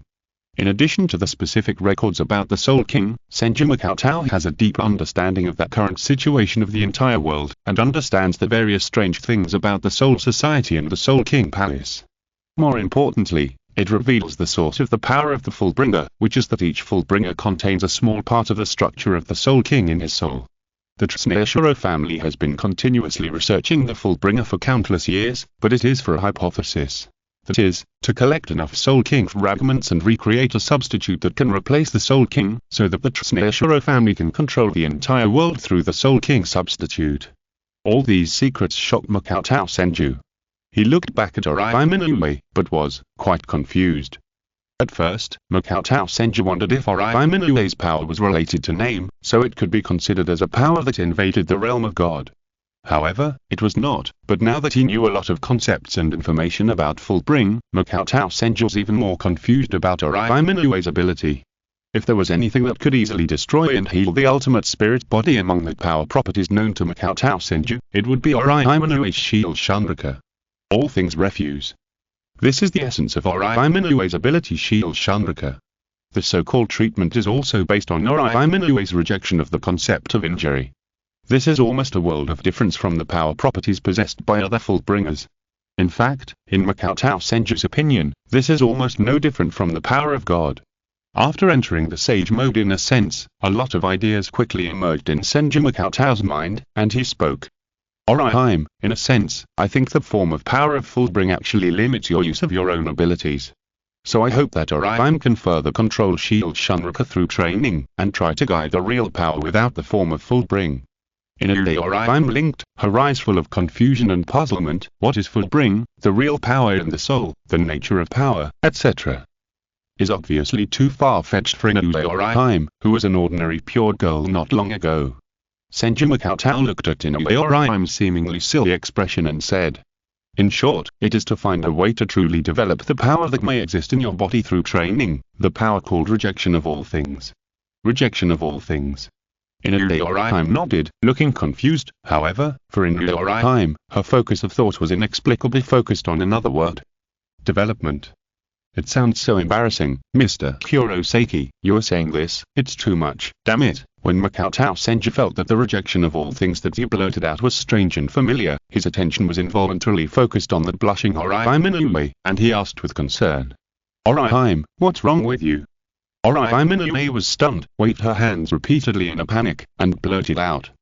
No, it's okay, Mr. Kurosaki, I'm ready to be developed by you. No, it's training. However, in this clear and lucid state of mind, Makoto Senju had no idea of thinking about it at all. He just felt that Uraim today seemed to be more shy and dependent on herself than before. As for the content of Uraim training, Makoto Senju conducted a series of ability development routes for Uraim based on the information obtained from the Seireitei family. First of all, it's about the firmness of the idea of rejection. Yes, Mr. Kurosaki. Uraim, when you use your ability, your attention is not focused on Shield Shanrika, but on the rejection in the world spirit. Yes, and you need to gradually achieve not the inherent form of Shield Shanrika to reject, but to use your subjective thoughts to drive your ability to reject everything. So, I ask you to try to use your subjective thoughts to reject as much as possible every time you use your ability. When Uraim followed Makoto Senju to the training ground in the corner of the Unohana courtyard, it seemed that Makoto Senju had some kind of attraction. She hit Makoto Senju again with a human bomb impact, and the whole person bounced back and sat on the ground. Seeing this, Makoto Senju reluctantly pulled Uraim up again and asked, Uraim, do you understand what I just said? Uraim stuck out her pink tongue a little embarrassedly, lowered her head, and said apologetically, I'm sorry, Mr. Kurosaki, I don't quite understand. It's okay, then just do as I ask, and start changing your words first. Senju Makoto gently encouraged Inoue Uraim, took her to the training ground, and then asked Inoue Uraim to practice according to his requirements. Shwantai I refuse. Reject. Try to replace the word reject with Daime. Chapter 498 The King returns. There is no doubt that in the eyes of Makoto Senju, in addition to digging deep into the ability of rejection of everything, the essence of Inoue-Orime's practice is to find a way to make Inoue-Orime despise the inherent form of the full-bring shield Shunrika and reject everything according to her inner thoughts. That night, since Makoto Senju was still a patient and wounded soldier in the charge of the 4th Division, he naturally could not stay overnight in the Unohana courtyard openly. Therefore, Makoto Senju could only return to his exclusive ward early. As for Orime Inoue, she has always been kept in the courtyard by Unohana Retsu, and they've always lived in the same living room. At the beginning, Orime Inoue, who had been an orphan since childhood, naturally refused. However, under Unohana Retsu's full of Yamato Nadeshiko temperament, Orime Inoue fell under the charm of Unohana Retsu almost without resistance. Now when sleeping, Inoue-Orime even subconsciously treated Unohana Retsu as her mother, and fell asleep tiredly in Unohana Retsu's broad arms. However, this night made Unohana Retsu a little insomniac. Looking at Inoue-Orime who fell asleep in his arms, he muttered from time to time, "Daime Oni, Teacher Kurosaki, Daime Teacher Kurosaki, I really can't refuse anymore. No, this is all for Teacher Kurosaki, I must continue to work hard and squeeze out the last bit of strength." Especially on Inoue-Orime's tired face, a trace of shyness appeared from time to time, which made Unohana Retsu look extremely brilliant. In the following time, in order to avoid unnecessary misunderstandings about himself by the Seireitei and the Gotti 13th Division during this sensitive period, therefore, Senju Makoto did not leave the area of the 4th Division without permission. Except for occasionally going to the Unohana Garden, he spent most of his time in the ward. As for the situation of the entire Seireitei, it has been constantly changing in less than a week. When the 0th Division did not go down to the world and the nobles were almost unable to recover, the Captain General Yamamoto Shinigami Shibukuni used the threat of Aizen Sasuke as an excuse to start integrating the resources of the entire Soul Society. Even among the calls from some surviving minor nobles and nobles who were deeply related to the Gotti 13, who demanded the establishment of a new central 46 chambers, Yamamoto Shinigami Shibukuni kept delaying. For a time, the Gotti 13 was in a great position to take advantage of the changing situation and completely surpass the former central 46 chambers and the noble class, and completely become the ruling class of the Seireitei. There is no doubt that this move has caused a lot of objections from the Shinigami related to the nobles, but as the 4 nobles at the top of the noble class, the Shiba family has long been in decline. The Tsuneyoshiro family is almost extinct. The Kachika family is silent. The current head of the Shoin family, Shoin Yushiro, is too young. Without a leader and having just suffered a heavy blow, the nobles obviously no longer have the power to defy Yamamoto Shinigami Shibukuni's will. In addition, despite the rebellion of Aizen Sasuke and the support of Urahara Kisuke and others, Yamamoto Shinigami Shibukuni has restored a certain degree of trust in Urahara Kisuke and the Masked Corps. However, in order to ensure the stability within the Gotti 13, unless the Masked Corps members give up the power of the Hollow, Yamamoto Shinigami Shibukuni will obviously not allow the Masked Corps with Hollow in their bodies to return and fill the vacancy of the captain's position. However, the war with Aizen Sasuke is imminent, and in order to increase the chances of winning, the Masked Corps will naturally not give up that part of the power that belongs to the Hollow at this moment. Therefore, most of the Masked Corps members have returned to the real world with Urahara Kisuke early and began to prepare to fight Aizen Sasuke. There is only one exception, Yamada Senju. As a healing Shinigami who is proficient in Kido and medical skills, the ability of Hollowification is undoubtedly equivalent to chicken ribs for Yamada Senju. Therefore, after Yamada Senju leg Urahara Kisuke used the technology developed by him to deprive the Hollow in his body, he chose to return to the Gotti 13th Division. I finally came back, standing in front of the gate of the 4th Division's barracks. Yamada Senju, who has always been cold and sharp-tongued, couldn't help but shed tears in the corners of his eyes. After wandering in the real world for hundreds of years, he was forced to live with a group of guys who were mostly abnormal and violent. This made Yamada Senju, who was used to being sharp-tongued, almost forget how many beatings he had received. Speaking of which, the position of vice captain in the 4th Division is still vacant. Yamada Senju couldn't help but curl his lips when he thought of this, and then slowly walked into the gate of the 4th Division's barracks in front of him, and the warm welcome ceremony unconsciously emerged in his mind. Even, it is possible that Captain Unohana will personally welcome him and announce in public that he will take up the vacant position of vice captain of the 4th Division. However, when Yamada Senju walked in, his cold face could not help but freeze. Unlike the expected welcome ceremony, the scene in front of him where the members of the 4th Division were busy working seemed to have not noticed the appearance of Yamada Senju at all. At this moment, Yamada Senju suddenly felt like an outsider. This made Yamada Senju, who was originally full of expectations and thought that he could return to the 4th Division as the vice-captain and stabilize the 4th Division like a pillar, look stunned. Could it be that the captain-in-chief did not inform Captain Unohana, so Captain Unohana did not know that I would come back? Yamada Senju murmured, thinking that there seemed to be only this possibility. At this moment, a dead girl who seemed to have just come from the Shinigami Spiritual Academy hurried towards Yamada Senju and spoke. Senior, please don't block the door. A large number of people may need to come in and out at any time. Yamada Senju frowned and said in a controlled tone. Huh? Don't you know me? The deaf girl shook her head and said. Sorry, there are too many patients in the team house recently, and the relatives and friends who come to visit are also very kind. Please forgive me, senior. Which ward do you want to visit? Yamada Senju's face darkened. He had a deep understanding of that chaos of the 4th Division. As a member of the 4th Division, he didn't even remember the appearance of the former vice-captain of the 4th Division. This was undoubtedly a dereliction of duty. It's really a dereliction of duty. I can't even recognize the former vice-captain of the 4th Division. Who is your direct officer? Yamada Senju scolded. Ah?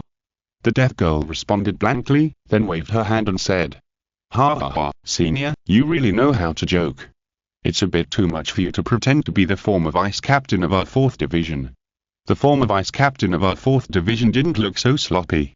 Chapter 499. Welcome back. Flirting, sloppy. As soon as these words came out, it was almost as severe as a mental attack on Yamada Senju. As the former representative of the male Shinigami of the 4th Division, although Yamada Senju's facial features were a bit mean and his personality was sharp-tongued, which led to his low popularity and prestige in the team, he was undoubtedly considered to be in the ranks of high-looking people. The corners of Yamada Senju's mouth twitched, and he gritted his teeth secretly and said, You need to see an ophthalmologist. Ah? The Shinigami girl was stunned and didn't react. However, Yamada Senju had decided not to communicate with this new member of the 4th Division who had no common sense, and walked into the 4th Division's dormitory on his own. Behind Yamada Senju, the Shinigami girl asked politely. Wait, senior, do you need a guide? Humph, when I was completely familiar with the 4th Division's barracks, you weren't even born yet. Yamada Senju said venomously, completely ignoring the meaning of the death god girl. However, when Yamada Senju, who looked confident, went deep into the 4th Division's barracks, he turned around, and his originally confident expression gradually showed more and more self-doubt. Why? It's clear that you can turn right here. No, where are the stairs? Where are the stairs? Did I remember it wrong? Damn it, remember it quickly. In the end, Yamada Senju, who was completely lost in the 4th Division's barracks, was completely stunned. At this moment, unless Yamada Senju asked the 4th Division members who passed by from time to time, or directly used the instant step to hurry in the air, otherwise, Yamada Senju had a thought in his mind that was somewhat unbelievable. As the former vice-captain of the 4th Division, he was actually lost in the 4th Division's barracks. Am I really old and my memory is seriously distorted? Or is it that Aizen Sussex Mirror Flower and Water Moon has a serious impact on me? Yes. It must be the problem of Mirror Flower and Water Moon, otherwise how could I not even distinguish the road clearly? Just when Yamada Senju fell into deep self-doubt and was ready to put all the blame on Aizen Sussex, Senju Makao, who was hiding from Seireitei in the 4th Division's barracks with some headaches, happened to pass by Yamada Senju. After a period of recuperation, the side effects of Seireitei's use of Bankai Sparrow Thunder Whip have subsided, and she has returned to the 2nd Division to take charge of the overall situation. However, Seireitei now has a hobby. That is to carry a recorder with her at all times, and from time to time she would hide in a corner quietly and listen to the recording inside, which made Seireitei's face hidden behind that black cloth happy and sad. In addition, during this period of time, Seireitei would come to the 4th Division barracks almost every day to look for Makoto Senju. As for the purpose, it was naturally to force Makoto Senju to ask if he had more information about him, so much so that Seireitei almost exhausted all the methods and techniques she could think of to coerce and lure Makoto Senju. In other words, Seireitei knew very well that she could not defeat Makoutou Senju now, and even Bankai Sparrowbee Thunder Whip could not do anything to Makoutou Senju. Otherwise I am afraid Seireitei would almost take out Sparrowbee Thunder Whip and force Makoutou Senju to open his mouth. However, the kind-hearted Makoutou Senju could not deceive Seireitei, whom he cherished, for no reason, and was afraid that if he forged more relics, it would be even more difficult to win it in the future. Therefore, Makoutou Senju was tortured by the indomitable Seireitei during this period, and had to start playing hide-and-seek with Seireitei directly in the 4th Division barracks.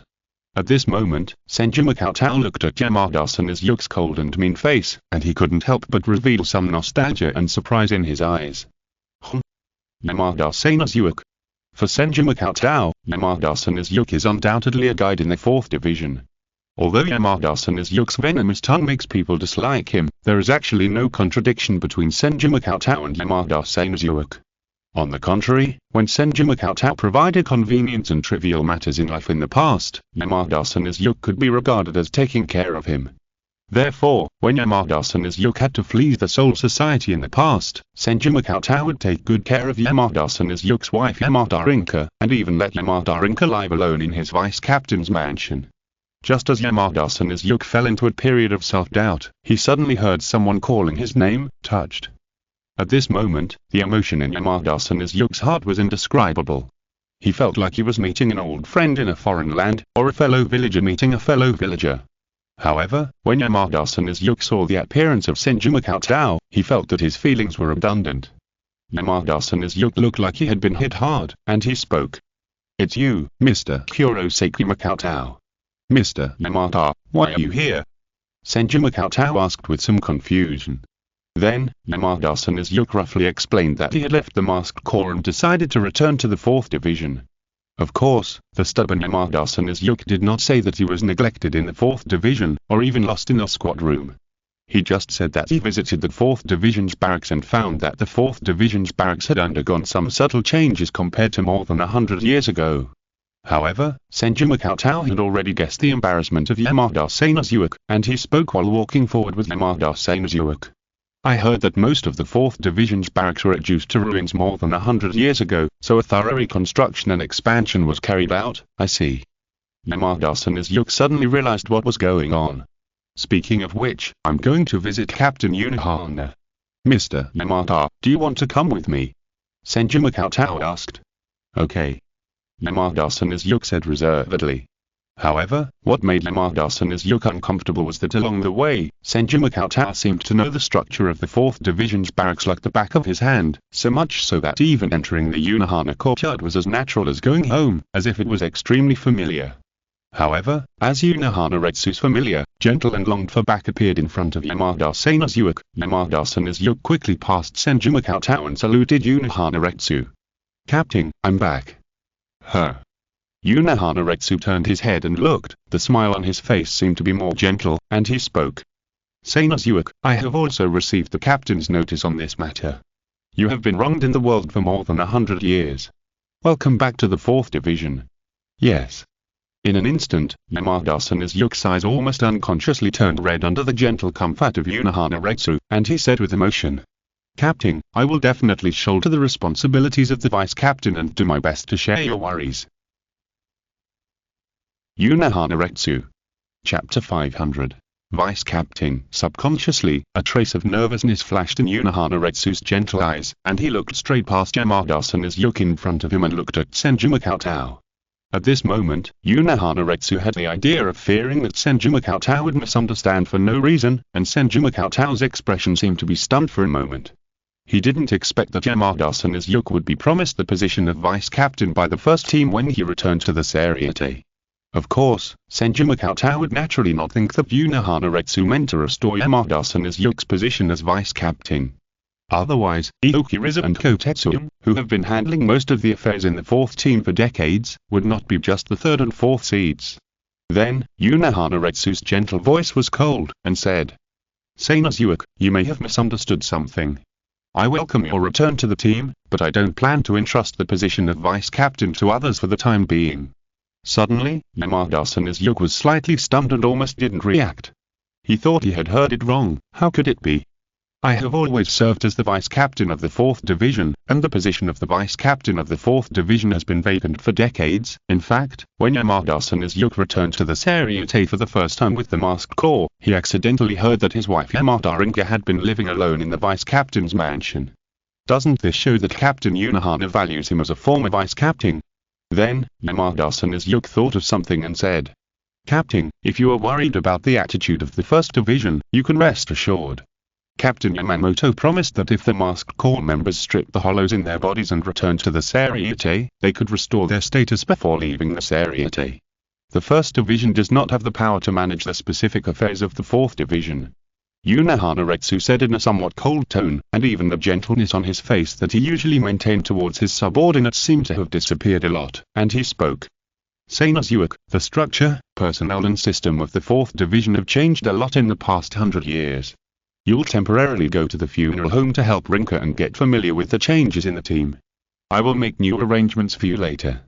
Upon hearing this, Yamada-san responded subconsciously, and he didn't even know how he walked out of the Unohana courtyard in a daze. All this is undoubtedly a huge gap from what Yamada-san imagined in his mind not long ago. Yamada-san thought that when he returned to the 4th Division, he would serve as the vice captain again and share a lot of team affairs with Captain Unohana. At this moment, Yamada-san suddenly felt that he seemed to be a little redundant in the 4th Division, and was even sent directly to the funeral home to assist his wife Yamada Rinka. Rinka.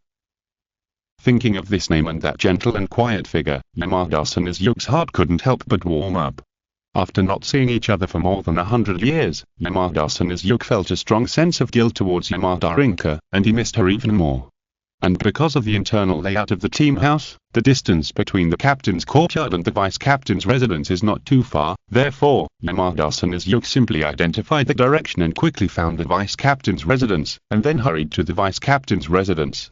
Then, Yamada-san pushed open the door of the residence by himself and went in the direction of the only spiritual pressure in the residence. Soon, the quiet and familiar back of Yamada Rinka appeared in Yamada-san's eyes. Compared with more than 100 years ago, Yamada Rinka did not seem to have changed much. Except that her temperament was slightly mature, she looked more charming and beautiful. With tears in his eyes, Seinezuke Yamada walked lightly towards Rinka Yamada, who seemed to be worshipping something. From a distance, Seinezuke Yamada could see a photo and some daily offerings in front of Rinka Yamada. At this moment, Seinezuke Yamada felt a lot of emotions. He felt guilty for forcing Rinka Yamada to be a widow for hundreds of years, and he was moved that Rinka Yamada was still worshipping him. For a moment, all kinds of emotions came to his mind, which undoubtedly made Seinezuke Yamada feel extremely guilty, and he even felt a little bit of homesickness and was afraid to speak out. Slowly, Seinezuke Yamada walked gently behind Rinka Yamada, and was slowly reaching out to pat Rinka Yamada on the shoulder. When he accidentally saw the photo being worshipped from the corner of his eye, his face turned green. It was a photo that seemed to be taken in spring. In the photo, the gentle and handsome Senju Cheng was smiling amiably. Yamada Seinezuke. At the same time, in the Unohana courtyard, after Yamada-san left, Senju Cheng and Unohana sat opposite each other in silence and drank tea. Senju Cheng thought for a moment and gave an objective evaluation.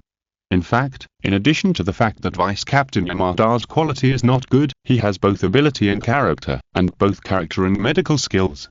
If he is to be the Vice Captain, he is also a qualified candidate. No need. Unohana gently sniffed the tea, pinched the flowers with his bare hands, and answered gently. In fact, even if I don't interfere with the various affairs of the 4th Division, Riza and Yun can manage them in an orderly manner.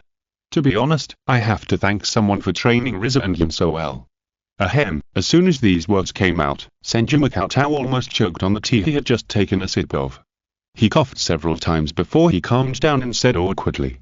It's education and training. I just trained them a little bit. The main reason is that Riza and Yun are quite talented. After a pause, Senju Cheng, who knew the specific system of the GOTY 13th Division, spoke. If the position of vice captain is vacant, Unohana-sensei will have to go alone every time he attends the captain's meeting, and he will have to deal with the vice captain's affairs in addition. Unohana glanced at Senju Cheng and spoke as if intentionally or unintentionally. So? What can we do if the vice captain doesn't come back? For a moment, Senju Cheng, who felt guilty, didn't dare to say anything, but he couldn't help but feel touched in his heart. Senju Cheng knew that this was undoubtedly Unohana Retsu's way of expressing a certain attitude. In the past, the position of vice captain of the 4th Division could be held by anyone, but now the position belongs to only one person. Suddenly, Senju Cheng's expression dimmed slightly, and he said, "Unohana-sensei, in a few days, when the Seireitei is completely stable, I'm afraid the travelers will also be allowed to return to the human world." Unohana Retsu's fingers, which were arranging flowers, paused slightly, and the fragile flowers between his fingers broke. End of this chapter. Thank you very much for reaching the end. Don't forget to like. Looking for more exclusive content and immediate access? Subscribe to our Patreon. Remember, every like, subscription, or donation encourages us to continue. Thanks to everyone. See you in the next video.